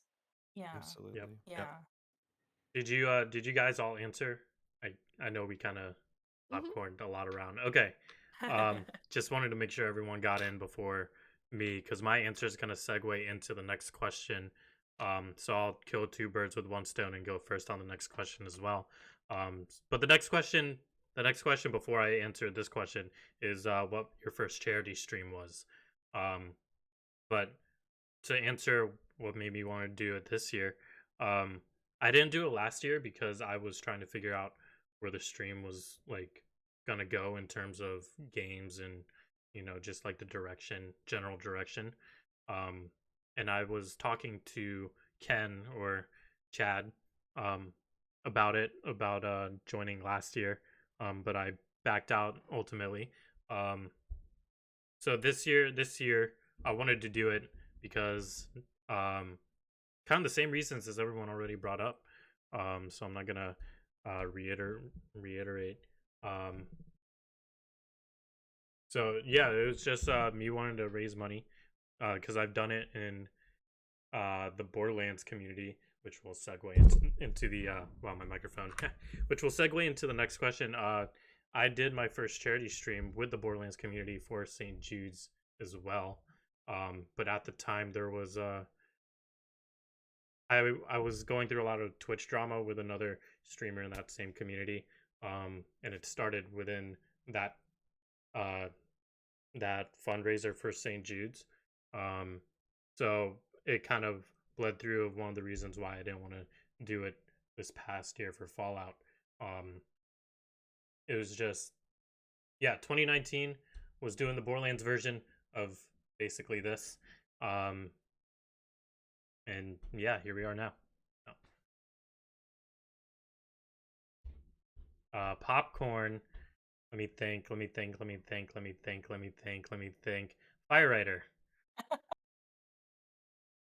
So Follow for Hope was my first charity stream. I only started streaming in August of 2020. I was one of the many people who wound up at home and had to find some way to fill all this time I suddenly have since I no longer had to commute. And streaming was definitely, I never would have thought of doing it. And it was such an interesting thing because I didn't think that anything, I was very, I was kind of barely an affiliate and didn't feel like I'd be able to contribute much, but I wanted to try it. And, I wound up being a pretty high contributor just out of kind of some dumb luck. And that was so cool and so amazing and exciting, and like riding the high off of that, I definitely wanted to keep doing it. So popcorn to Bree. So the first one I ran, I had only been streaming for maybe 2 months. I started March of the pandemic. And I remember it was when a lot of the Black Lives Matter protests were going on, and I wanted to figure out how I could use my platform to help. And at the time I was so new and I didn't really know if I'd be able to do much. So I did a fundraiser for Campaign Zero, and it worked out. For as small as my stream was at the time, I was still able to do something. And I didn't do it through Tilt to Fly. It was just they donated, and then I had to go at the end, add everything up, and do one big donation from myself. But it was nice, and I was glad to be able to help with that. Popcorn over to Vitriol. My first was Fall Out for Hope through the American Heart Association, which was earlier this year, right? I'm pretty sure it was earlier this year. Yeah. And it was really fun. The only thing that I struggled with because of how my brain works was looking at how many donations I got versus other people. And I think I did pretty well for the size of my stream, but I decided this year to not make a donation bar that was just like, here's Vitriol Plays and what she earned, because I felt a lot of stress on me. So I'm just giving everybody the general link, and that way I don't know the dollar amount that I personally raised, because I feel like that was really hard for me to think about, and that's a me problem, not a Fallout for Hope problem. So I thought that It's was okay. a Oh, yeah, solution for me, you know. it's not just you. Well, and Yeah, for you know, it's everyone. it's there's some big streamers out there with massive audiences, especially on YouTube, and that's one of the things I was actually gonna write about this in the team Discord later. That everybody, no matter how small or large or how new to streaming they are, everybody being part of the team, that's enough. Mhm. Spreading the Yes. word, that's enough. Getting people to know, whether it's one person, whether it's somebody you know or a stranger, or 1,000 people that stop by your stream, like it's all the same, and it's Yep. all a beautiful thing. And but it's also, we all are streamers. We're all content creators. We know that there are numbers that influence us and bother us sometimes, make us feel insecure. I know the first thing I did as a streamer was turn off the live viewer number count. I was like, Mm. I don't need that. Mhm. I was like, Yeah. because, and it's just one of those things. You have to learn to ignore some of that as a Yeah. performer of any type. I would say, like, at least that's always my advice to a new streamer. I'm like, turn off Yeah. them numbers, Yeah, player. Don't it's even think Yeah. about great it. advice. And I would never have considered myself a performer, but being in this Yeah. environment, You I feel are. like I had to learn a lot because I had never been a performer before, and being here, suddenly I am, and then I start doing podcasts and I'm not an actor. I Mhm. don't know what I'm doing. So I'm learning as I go.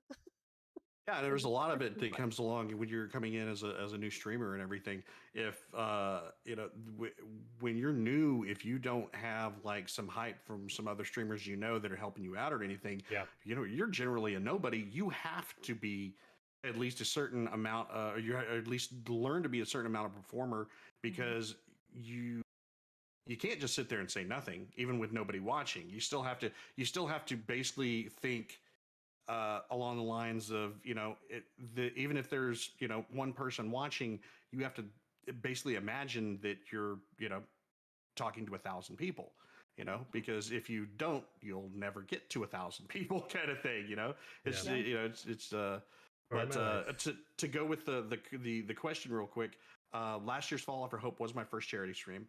And I'm really I'm glad that I didn't make like a huge goal for the total, but we did hit the goal on the last day, so I was really happy about that. Even as what it was, it's like and there was another streamer that's part of the that's a part of the whole. I don't know if the stream team was around last year for the thing. What? No. I don't think It it was, wasn't. Not for but they. Fallout for Hope, the I first think one. they're Yeah. actually involved in the stream team now. But the thing is that they had like one person pop in and donate like $30,000 to Fallout for Dang. Hope. One person, and it's like Jesus. when we're talking about like we can't worry about how much a smaller streamers donate everything. It's like you kind of have to just realize that you're not going to be the person, you're most likely not going to be the person who has that follower come in and do something crazy like that.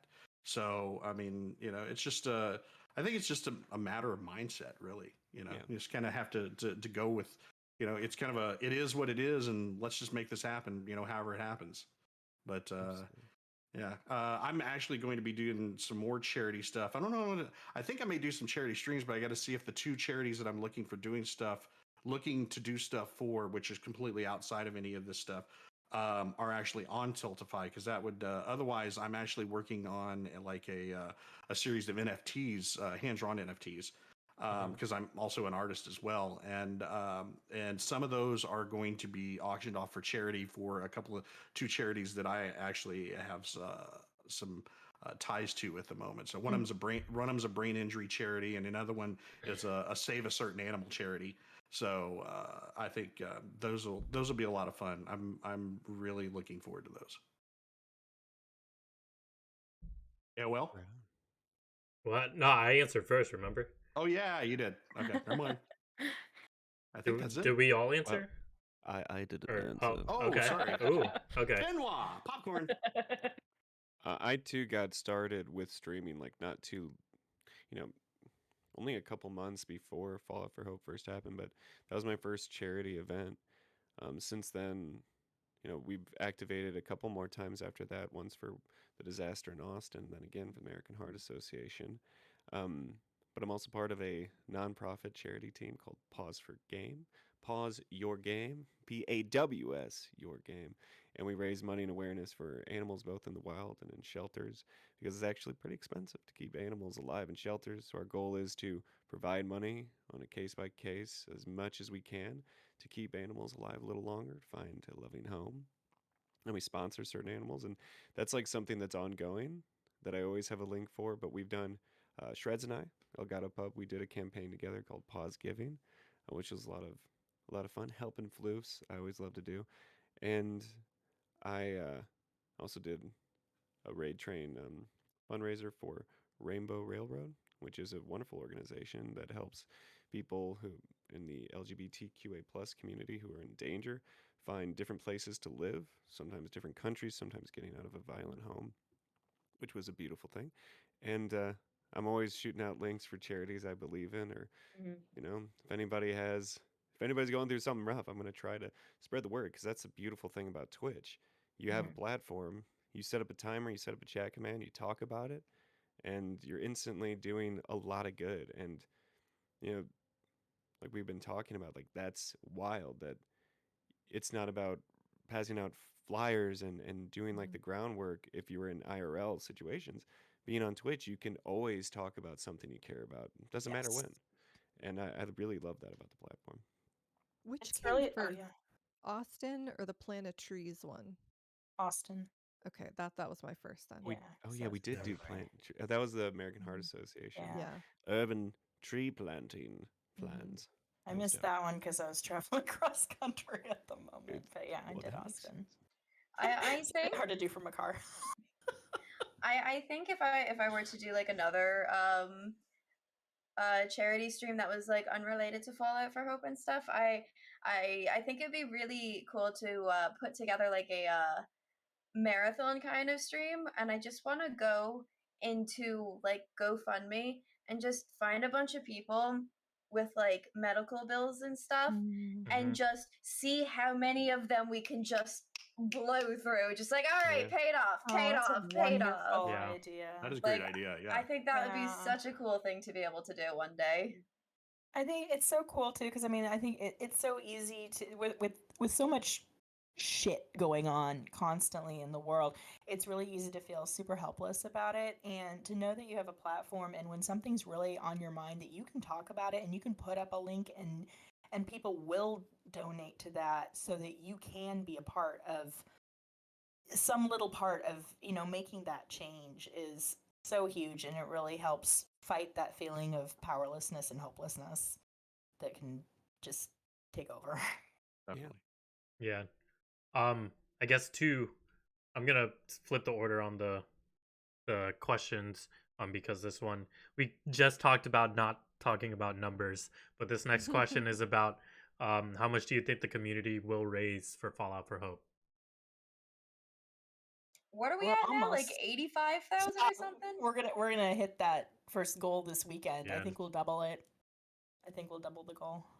Yeah, I think this morning we were at around 85. I don't know if that changed. Yeah. Right now, I can tell you.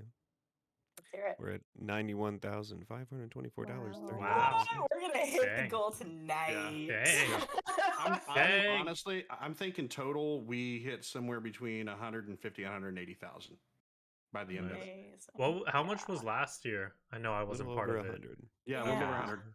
Yeah. Okay, cool. And it had started at like what 20,000 or something like that. I mean, yeah. Before it even started, it was insane. Yeah. We just kept hitting Well, goal here's and goal. here's the thing is we have a lot of help this year from people that we didn't have involved last year. Like Oxhorn usually does his own thing. He does his own charity drive, and he's actually a part of the overall drive this year as well, which is going to help out St. Jude's a lot. Absolutely. So exciting. It was funny. There was actually another raid train tonight with, it's wild. You'd be surprised who's on Twitch.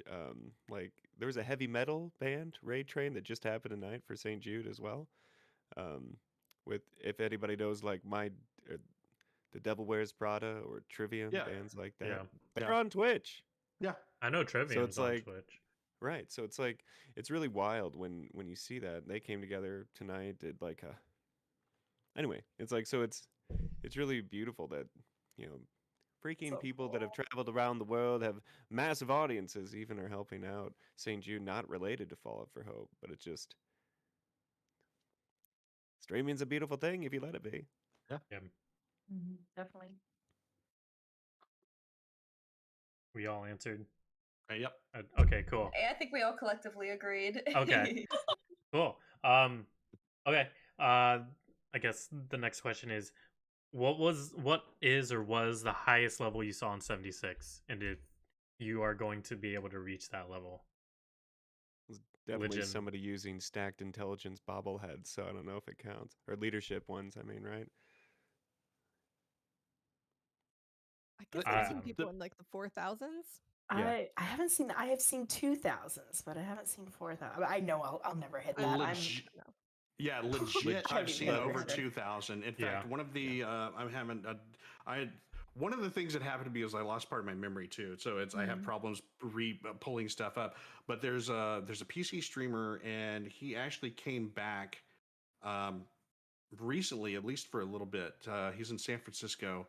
And he was like he's like the ultimate min maxer when it comes to like leveling and stuff, and he was legitimately over 2,000. I've seen people over 4,000, but those are people who are usually using the God hack, God mode hack, and other ways of cheating their levels up. But yeah, over I think he may be up to like 2,300 right now, legitimately. I will never get that high. If you took all of the characters that I've ever deleted and the ones that I have right now and put them all together, because I like putting together certain instead of doing different builds on the same character, I put together new characters with different builds. And if you mashed everything together, I would probably be about 1,200 right now. But that's my highest one is like in the 400s at the moment. So I've seen one over 9,000. oh No, god, no, For real though? no, Okay. no. That's the Oh, okay. that's the Oh, 9,000. Ah. yeah. That was No, funny. I think mine. I assume it was with hacking. Was like 7,100. But I think Oh, wow. legitimately, I think. Well, I don't even know if it's legitimate or not legitimate. Um, 31 or like 3,000s. Um, I've seen a lot of 2,000s. But I think seen only like one or two 3,000s. And no, I can't reach that because I am a challenge run person. So, like once I finish all the story stuff, like I just make a new character and do a new like theme build or challenge or whatever.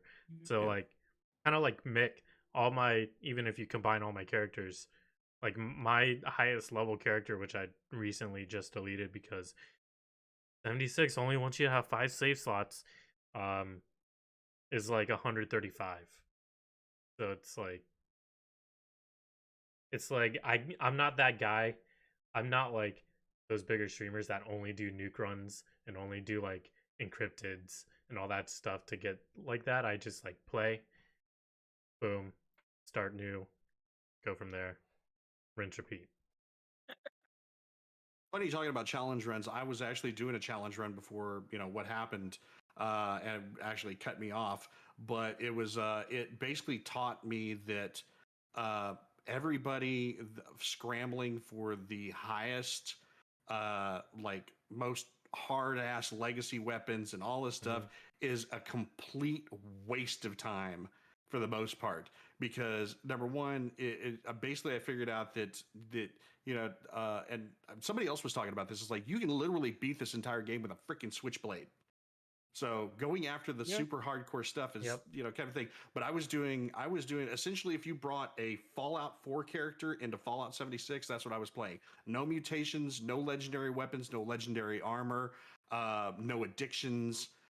Basically it's base level human playing through the game, and it's fantastic. I'm sorry, you jump normal? Ew. Yeah. How? How do I you go back to like survive? 4 and I'm like, why can't I jump on things? I Oh. don't understand. Let's can put it this never way: go I back. went all the way through, jump normal, still jumping normal, but got a jetpack to help out. Got to have the Okay. jetpack. All right. Okay. There you go.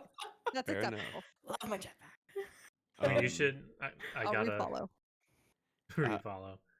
It's interesting when when I was first going around the game, looking at people's camps, being like, "Oh, this is so wild."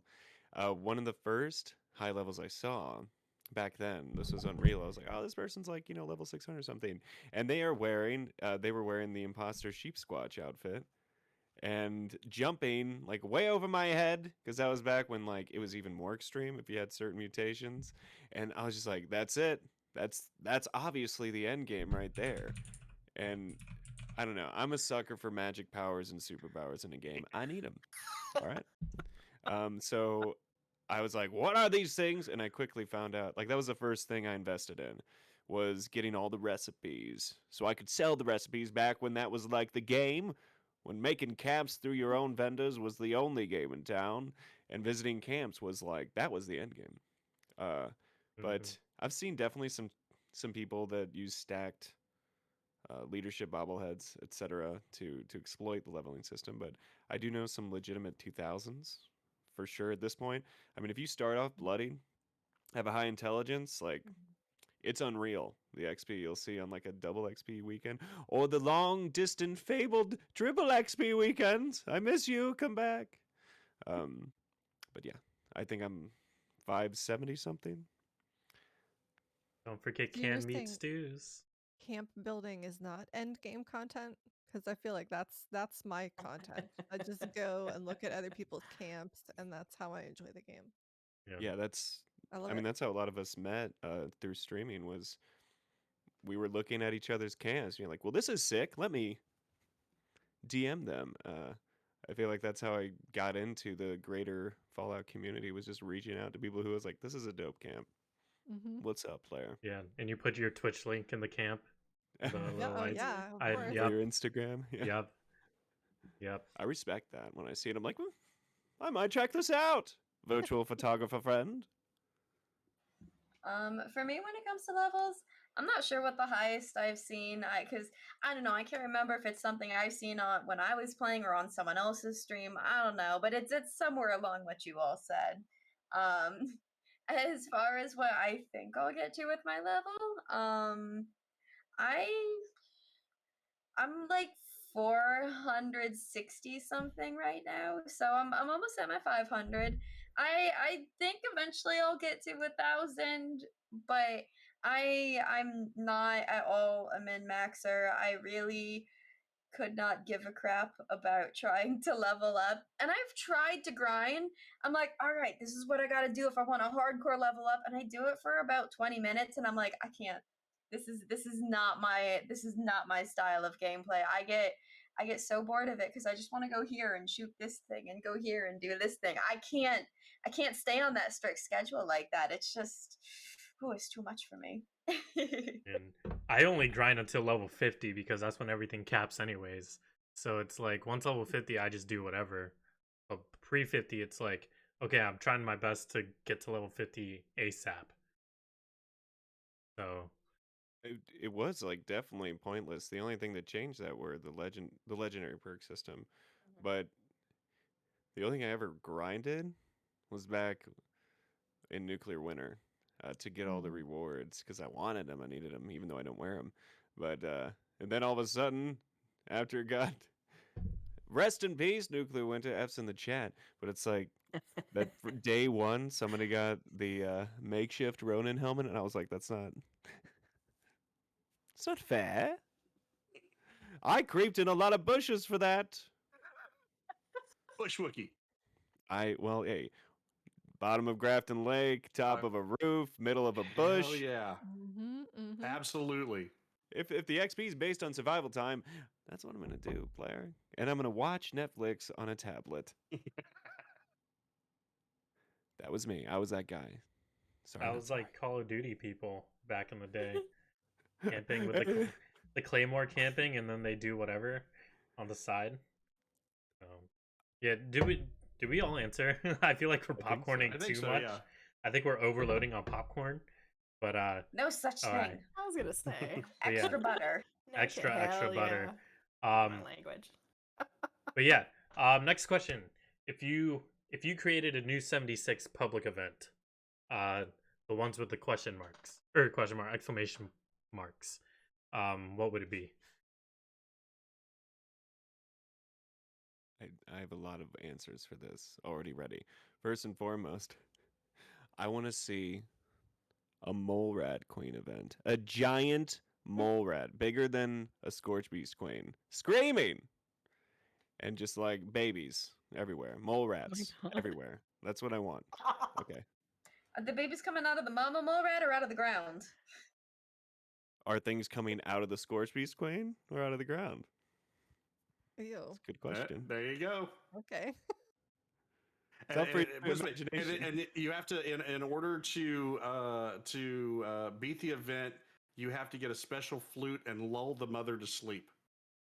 I would get behind that. I love it. They can incorporate the Mr. Handy that goes around. Or is it an iBot now? I think it's an iBot, right? Oh yeah, it's an iBot. Yeah, iBot. Yep, the Pied Piper iBot. Yes. Mm-hmm. All right, who's next? Yeah, you have to shepherd the Pied Piper iBot through there without make sure it doesn't get killed. Well, then that wouldn't be fun. Kind of like the messenger. I want like a true horde event. You know what I mean? Like Ooh. where it's not just waves, but just like a lot. Like Rad Rumble, but like yes, a horde version. Crash my computer with those mole rats. Exactly. Oh my gosh. Yeah. Blue The screen hate me. on Reddit would be supreme. Oh, Blue God, screen. It would be. Lord. Give me Oh, all the Lord. blue screens. See, yeah, CTD, bro. Dang, CTD again.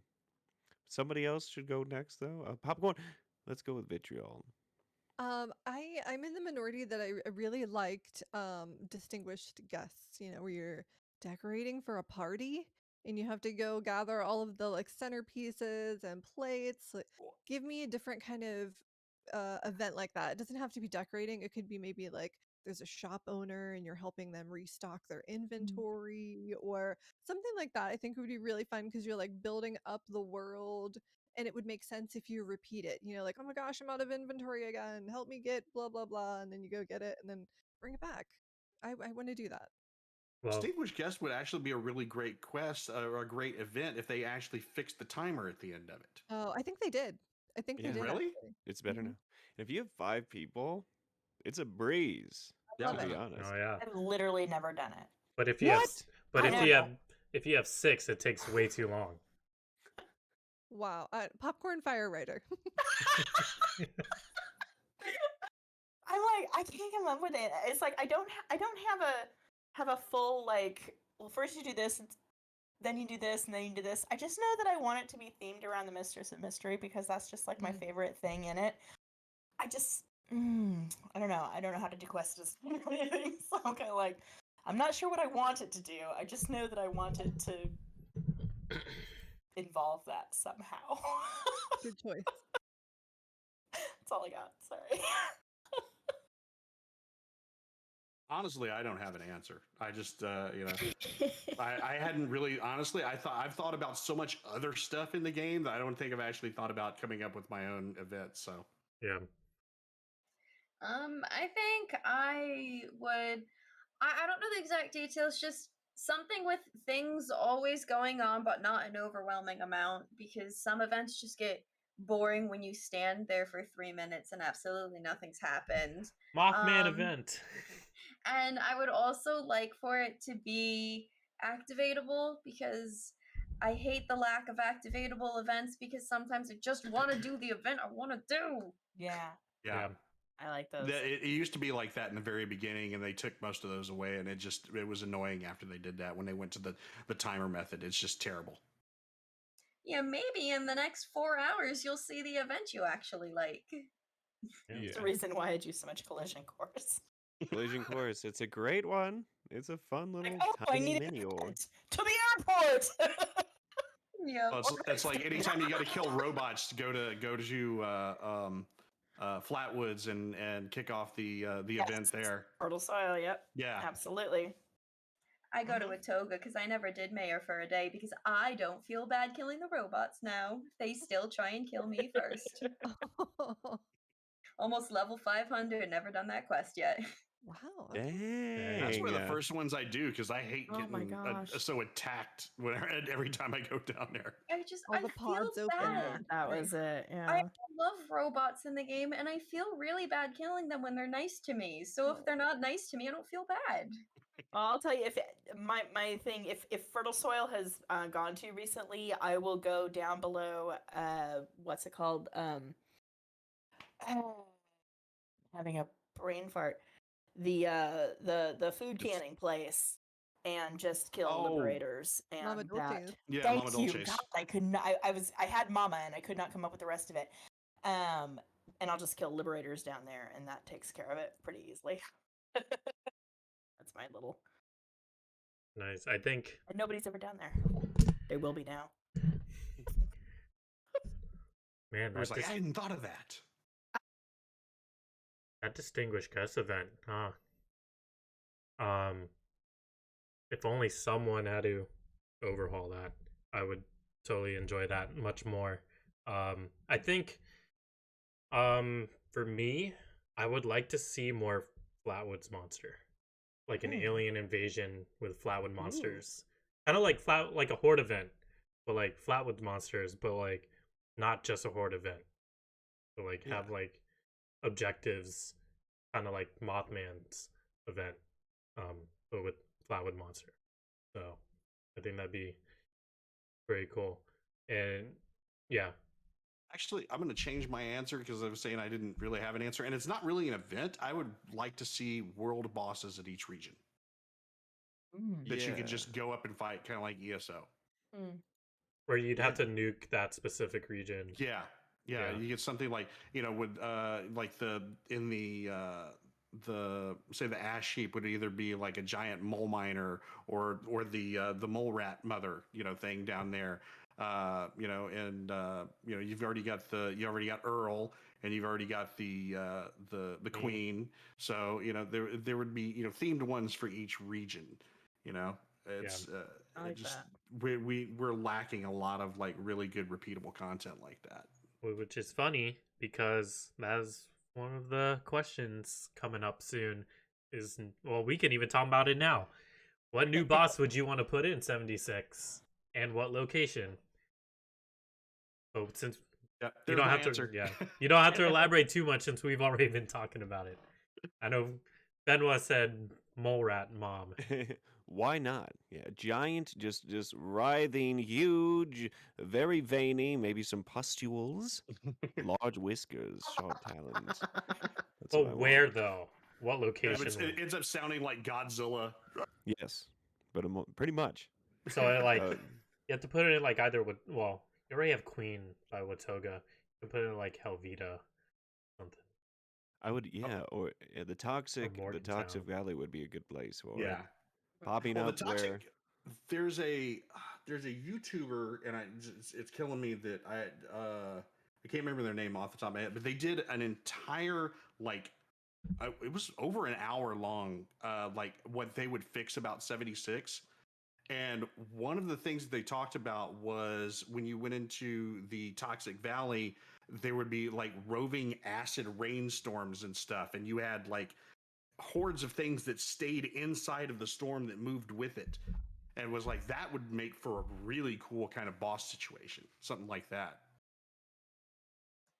No, I hate go to ahead. say, I have to go though. Yeah, Sorry to no cut you worries, off, Fenwa. We know. but thanks for Bye, having me Benoit. on. Bye, It was Benoit. a pleasure Bye, getting to Fenwa. chat. Everyone, follow Fenwa if you haven't yet. Can I get a shout out for Fenwa, please? Bye, everybody. Thank you so much. See ya, Fenwa. Bye. Thanks for hanging. Of course.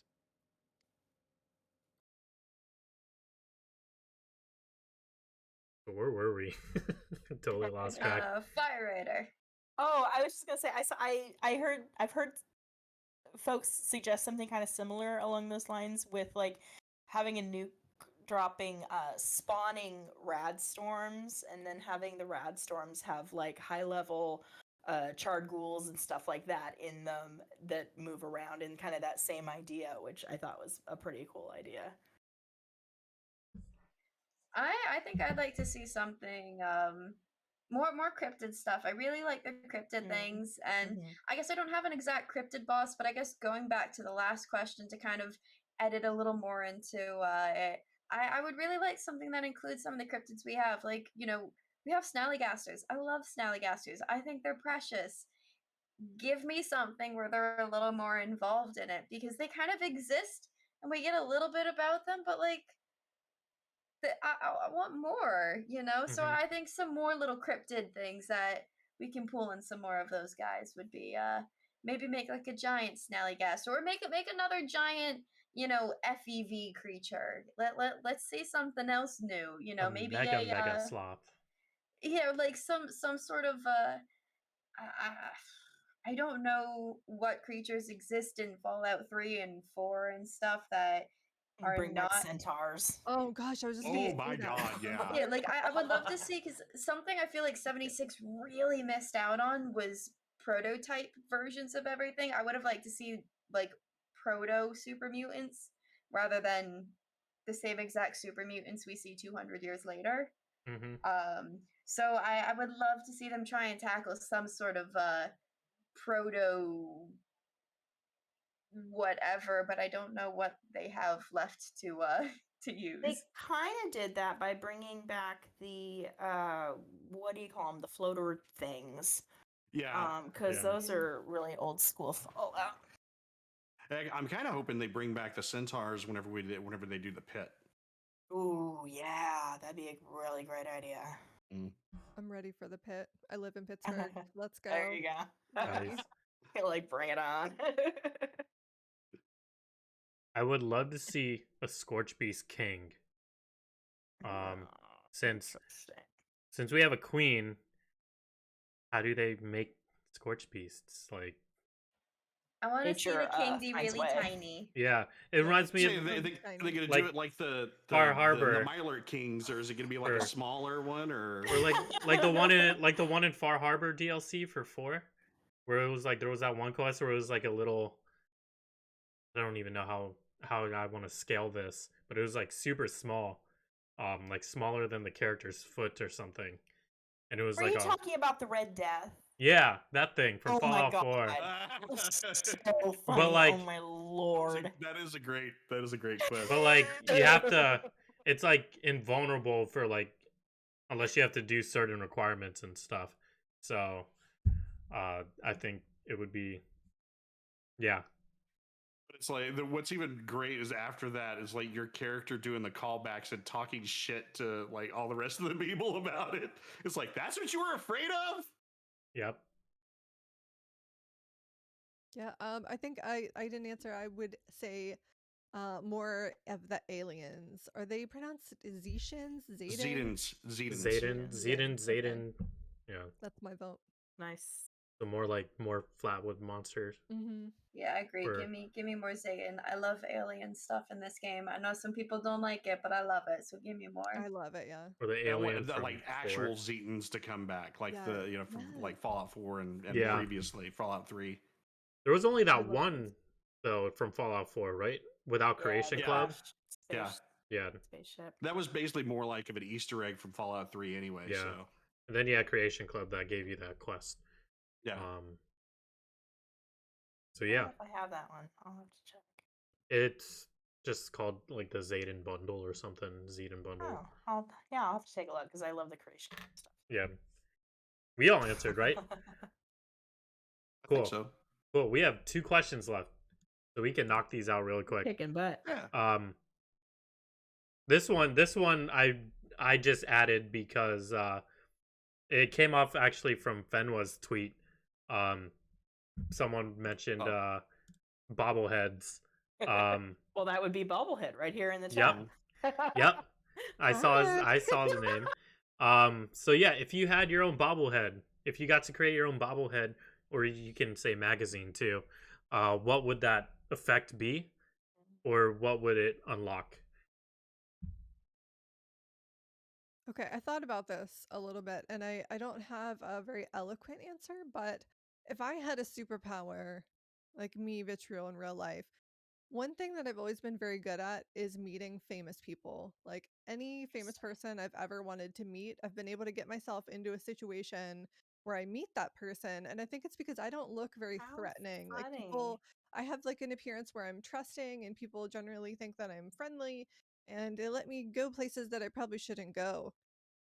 So You and I I don't should know what. talk one day. I have Yeah. stories. So is that like It's a amazing. people with high charisma like trust me more? I don't know how you would put that in magazine form, but I feel like that's my answer. Yeah. Interesting. Yeah.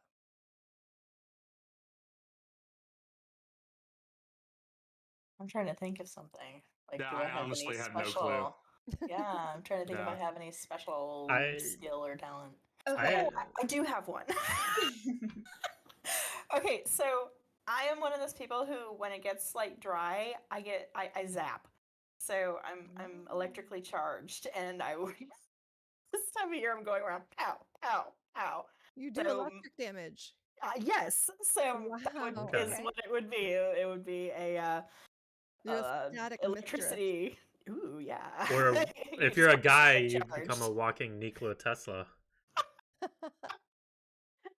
So call it, yeah. um, Okay. my bobblehead would probably give you like, I don't know, 10, 15, however many minutes of just over the top energy. Like you take your levels from here and then you just like go up here, you turn it up to 11 for a little bit.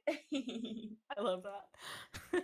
Or like, I think mine to be because I just thinking about it. I'm like it's you could have a drummer bobblehead and it boosts your endurance. I think yeah, that could be mine. Okay. Nice. nice. I thought of mine, and I actually thought a little bit of Fenwa's as well. But I guess for Fenwa, I was thinking like a radio station unlocks like his own radio station. Um, Nice. DMC copyright free, so you can play it on stream. Um, Love it. for me, it would also probably unlock like extra dialogue, or like if it was 76, it would be extra like your character's own dialogue, but it's just all like Ryan Reynolds humor. So just all like witty one-liners, dad jokes, sarcasm, like everything Ryan Reynolds, um but like awkwardly Ryan Reynolds, like an awkward version of Ryan Reynolds. So I think, and yeah, so yeah, Nice. that'd be mine. I love it. Oh, we're on the last question here. After the last question, I actually have a question for everyone I was thinking about. But Okay, go cool. ahead. Yeah, no worries. Um, okay, so the last question is, who do you look up to in this Fallout community?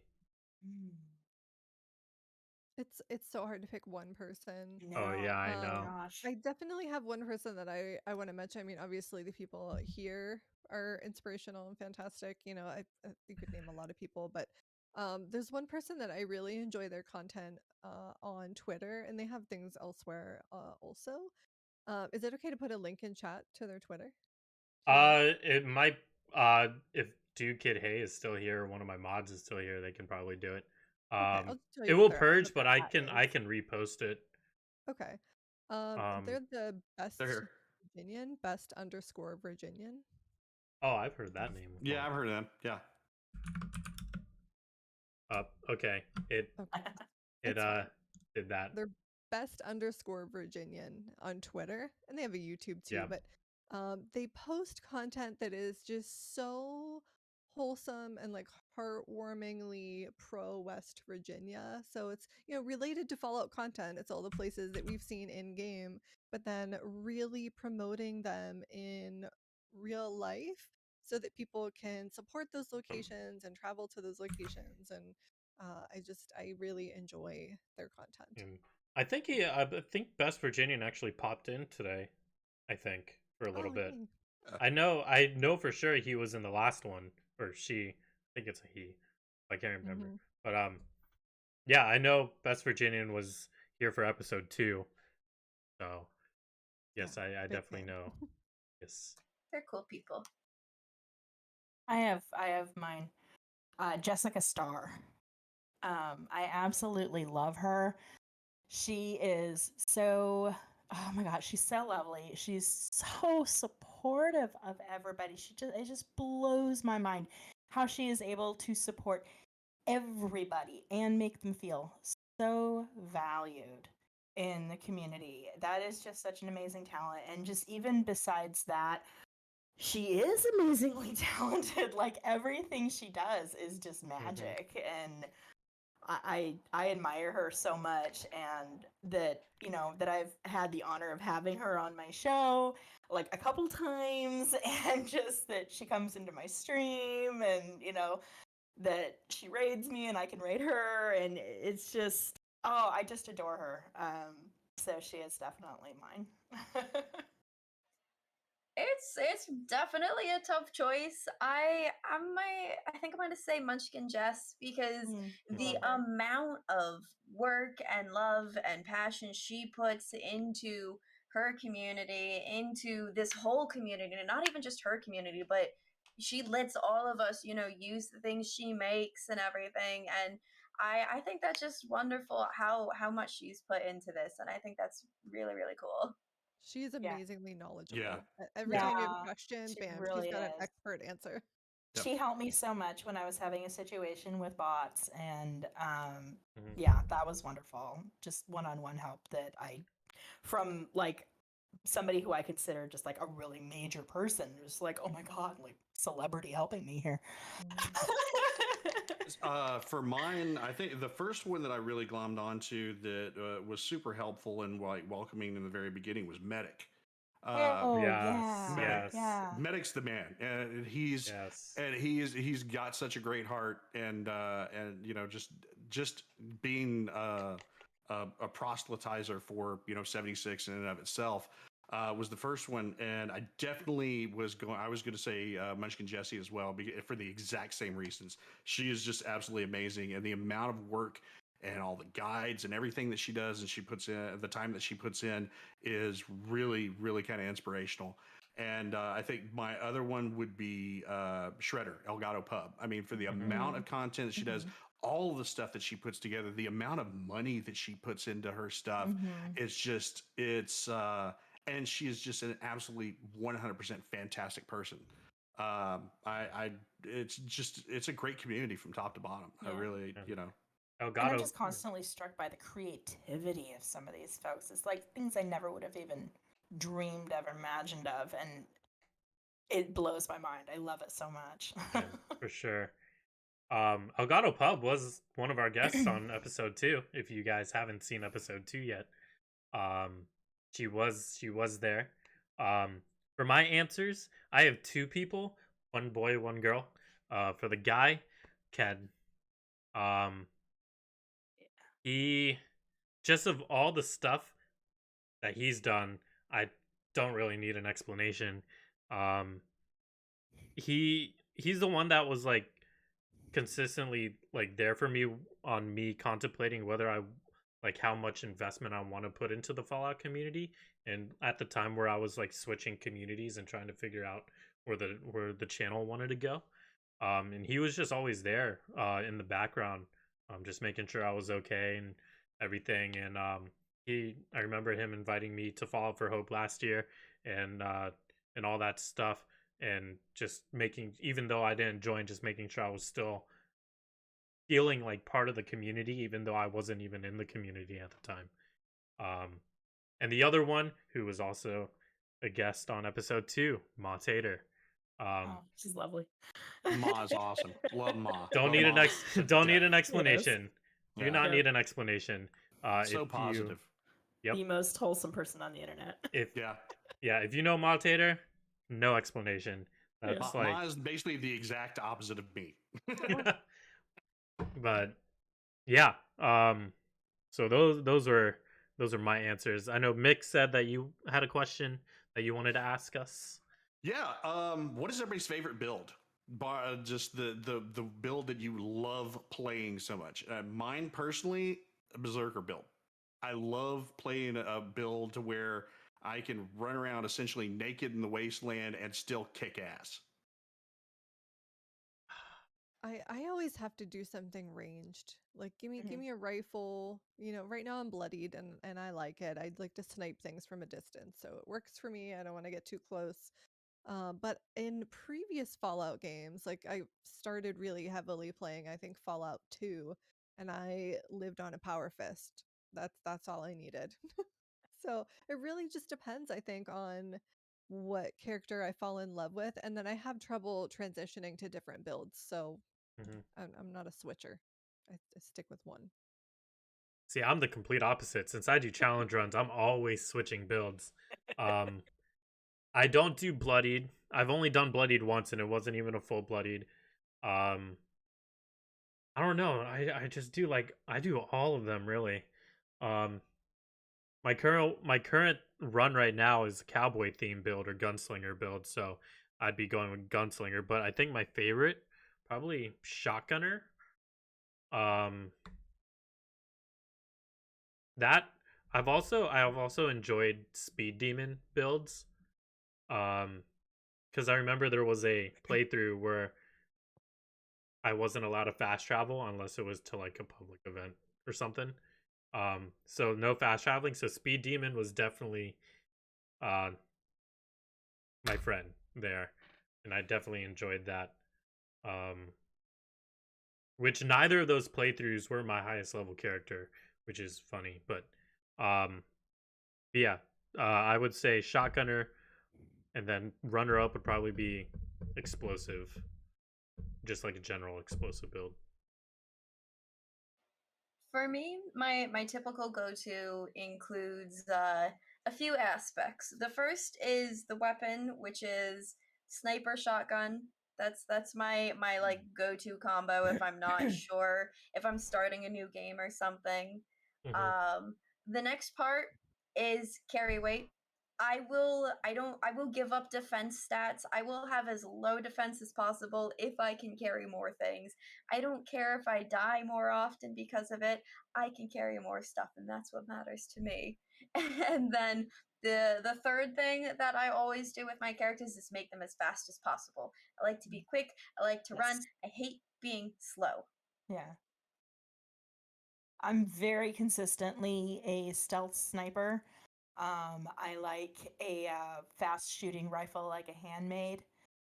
And I'm kind of the opposite of you there, Bree, where I will put all of my points into very high defense. So like everything just bounces right off of me. I never use power armor. I don't like it. So I just will walk right into whatever and hardly take any damage because I've put so much into damage resistance.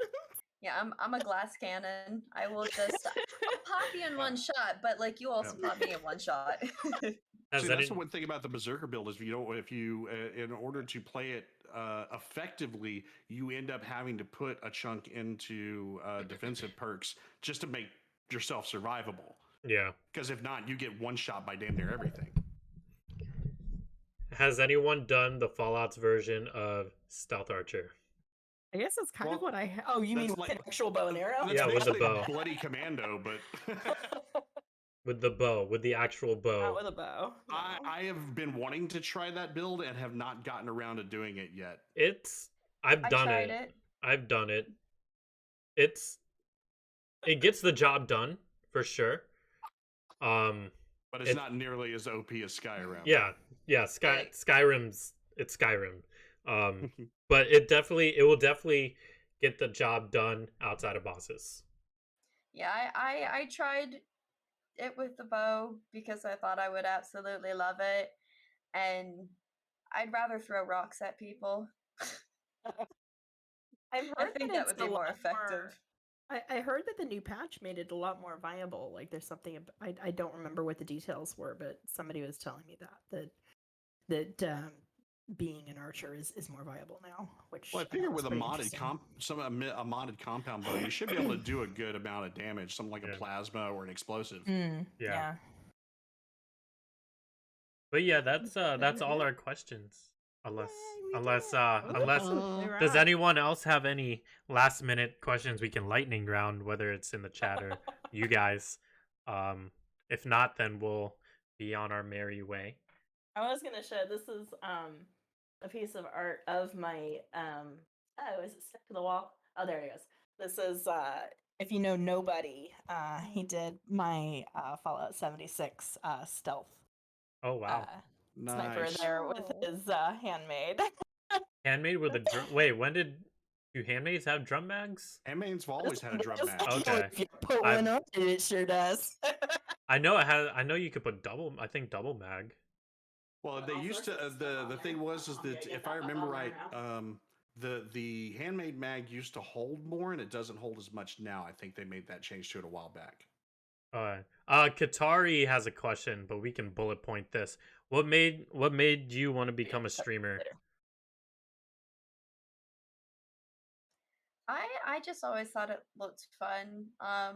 I started watching League streamers when I was in college, and college Wi-Fi is not very great. Plus, I had a MacBook, so I had to wait a few years to get out of college and get a new computer before I could finally start streaming. But I just always thought it looked fun. My brother used to stream back before I ever did, so I just kind of wanted to. Long before it actually started streaming, I was actually one of the guys behind the camera back in the Justin TV days, when we used to have a thing called Silicon Angle, where we covered tech conferences and stuff like live in person, and so I was one of the guys who worked in the background on that. And when later on had started watching a lot of Skyrim streamers, and I'm like, you know what, I'm playing all this stuff, I might as well play it in front of a crowd. It doesn't, and being an actual musical performer, it wasn't that much of a different step being in front of a camera instead of just being in front of a crowd kind of thing. So it was just kind of a natural progression for me. Yeah, I guess mine is kind of similar. I saw other people doing it and I was playing video games anyway, so I figured why not play it with people, meet some new friends, and I feel like as a teacher, I'm usually in front of a small crowd, I mean they're a captive audience, but they're there, so those skills kind of translated and foolishly I thought, wow, streaming doesn't look that hard, but newsflash, I it's really hard, Harder than but it looks in for the best sure. way possible. that is And I learned literally a lot. yeah. That is literally word for word what I was gonna say, except for the teacher part. Um, I guess where that changes is I'm naturally introverted and awkward, so doing this kind of pushes me to get out of my shell a little bit. Um, so yeah. I always think it's really funny because I don't consider myself a public speaker like at all. So the fact that I stream and have a podcast kind of blows my mind sometimes. It's like that was never ever ever on my radar. And the way that it started was actually that I got a VR and I started playing Fallout 4 in VR and it was amazing and I wanted to share that. And so figured out a way to stream just that. And I was part of a fairly large community at that time and had asked if anybody had any interest in seeing that. And then like from the first time I did that, the problem with that is that I couldn't interact with the stream at all. And I knew that I was missing a big chunk of it. So started from there moving into like using the really basic Twitch app on PS4 with like a laptop literally in my lap so that I could chat with the people and stuff like that. And then it just grew from there, and it turned into like a whole community that was really surprising to me. And yeah, I never would have thought that it was something that I would even enjoy, but I love it. Yeah, like I think the accessibility of Twitch is so great because I went to school for television production and I also minored in film and I love doing that stuff, but oh my goodness, I literally cannot afford to do that outside of college. it's just I don't know how people make movies on their own because my friends who were film majors literally thousands of dollars to do their final projects. Like I'm like I can't afford to do that, but being on Twitch, I literally just needed a laptop, decent internet, and my mouse, and I'm good to go. Yeah. Yeah. Although yeah. eventually we've all dumped a whole lot more into our setups than Oh, that. yeah. Oh yeah. Yes, for sure. But I actually only just got my first new thing for my setup in a year and a half of streaming. I have a camera now. That was a Christmas present, so I didn't even buy that. woo, Hey, Hey, rock sweet. and roll. nice. Love it. Nice. Well, that concludes episode 3 of Distinguished Guests. Not the in-game event, but but yeah, thanks everyone for coming out and hanging, and everyone who dropped a follow, hosted, rated. You guys know who you are. Can I get a shout out for everyone here all of us on here? I will let you guys give another self promo for your outro of like what you're gonna do for the weekend, or like streaming over the weekend if you do stream over the weekend. So yeah, go. Who wants to go first? I'll go first. Yeah. Let's get it done. I'm Vitriol Plays. Tomorrow I am going to be playing some Chrono Trigger. We're not that far in, so this is my first time playing through as an adult. Previously, I did play in 1995 though, so we're doing it again. So classic RPG. Come on by, and then Sunday I'm doing some D&D. Nice. Very cool. Popcorn. All right, I'll get. Yeah, there you go. Go. I was saying I'll get mine out of the way real quick. I'm Mick J. Mick J Plays. We will be going tomorrow. Saturday will be my my last day for the week. We start at 2 p.m. Central Time U.S. and I'm not exactly sure what we're going to be doing. We could be doing Fallout 1. We could be doing some of the event stuff in 76. I'm also looking at a couple of new games that are either in closed beta or have just dropped. Ones that are community based that we can all get together and play. So we may try those out tomorrow. So who knows? Hope to see y'all then.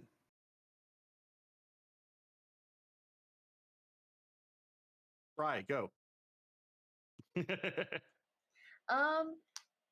I have to say? At the end of every single stream, I sit there and I'm like, all right, and my announcements are, and I have to take a good 5 minutes to think about it. But let's see. Sunday, it'll be the next day that I'm online. We'll be 76 and doing some more Mothman events, and hopefully I unlock more books so we can read through that lore in my dramatic cult reading voice. It's great. I love it. Love it. And then Monday, I'm actually getting my hair done, so I don't think I'll be live on Monday. Ooh. It's so grown out now. I need to get it done. We're keeping the pink, I think. Nice. And I then need a haircut horribly. and then on Tuesday we'll be doing some Skyrim again. It's my first Skyrim playthrough, so come join me. Hi, Deathclaw. Providing I can keep my voice over the weekend, my community beat the Channel Point group challenge for the no cursing challenge. So the trick is, can I get through an entire stream of Fallout 4 survival mode without cursing? They get to punish me if I curse within reason. So Wow. that is hopefully the plan for Sunday. We will see if that happens. I need to try that. Well, let's hope your game doesn't crash mid-wave when you can't, because my you can't save in survival mode unless you sleep or fast Yeah, travel. it's So definitely going to be a major challenge for me. I'm not great at survival mode, so Hell, I'm to just make not it great at through... not cursing. Yeah, that too. There's a reason it's a challenge. So hopefully that will be the plan for Sunday. I'm not sure about the rest of the week yet. Unfortunately, my regular schedule got completely thrown off, but we'll figure that out. So yeah, I'm on Twitch at Firewriter, and if you get a chance, I also hope you'll check out my podcast on video game characters called Pixel People Podcast, Pixel People Pod, whatever. And our most recent episode is actually on a couple of items as characters. It's on Castlevania and the whip and the castle itself. So really hope you'll come by and check that out. Nice. Well, I'm AOL again. Tomorrow I'm an early bird streamer and I stream on Eastern time. So tomorrow we'll be doing some Far Cry 6, our first playthrough of that. Yeah, catch me in the morning. Maybe I think I'm gonna have an afternoon one as well. My plans, if everything lines up. My next 76 stream won't be until probably Wednesday. I'll play off stream to get the dailies done, but stream it Wednesday probably when reset for the next weekly stuff comes up. So yeah, I will post an announcement on my Discord for my upcoming schedule. I don't have links to any of these guys' Discords or socials, but mine are !Discord and Twitter in the chat. And you'll probably search up everyone else there. But yeah, and then if anyone still wants to donate for Follow for Hope, we still have a lot of time. It does end on the 19th. I think you can still donate past the 19th. I don't know because it's my first time, so I have no idea. So all that there. Yeah, the next distinguished guest episode won't be till the next year. Most likely January. I'm trying to do it at least once a month. So January. I do have a couple people in mind already of who I'm going to ask. I have one person on board with it already. Any AKA teasers? I'll just give you one, Ken. Woohoo! Nice. Unless his plans fall through. I asked if he wanted to be on this one, but he was like, wait till after Fallout for Hope. And I was like, oh, fair enough. I was like, fair enough. So Ken will, unless Ken changes his mind, he's on that one. So I will contact people for next episode sometime in the future about that. So yeah, guys, who do you want to raid? Who's on right now? I see Let's see. Elgato's on. Benoit's on. Yeah, Benoit's on. Elgato just got off. I see Fenwa. I Renee's think on too. Oh, yeah. I think Fenwa got double rated by Gato and really? Ma. Yeah, I think- Oh my god. Let's Benwa's stack doing those good for raids. numbers. Yeah, I see Renee. I see Strike. I vote Renee, but that's just me. So What do you guys want to do? We love Renee. I love Renee. Renee, we can go to Renee. I don't know how much longer she'll be on, but I don't know her schedule that well. But we can raid Renee. If you guys don't know her, she's a great member of the Fall community as well. She is doing, I don't know, her title says Holiday Pasta Party for Fallout for Hope, so I have no idea what that is. So yeah, we can send you guys over to her. And hopefully you can see all of us on our own channels sometime whenever that time comes. Let me make sure I spelled it right. Did I spell her name right here? I know. I always have to double check. Yeah, I 40 know. times when I'm typing it in. You know what? I'm just gonna Do people copy. have numbers? Do people have I'm just underscores? gonna copy paste it just to make sure. Okay, it was the same. Cool. Let me pull up the raid stuff here, and I will go Thanks, from there. everybody. bye But everybody. yeah, we will all Thanks for see having you us. next Thanks for time. having So all of much us. fun. Yep. Yes. Love this. On Bye. 4, 3, Bye, everyone. 2, 1.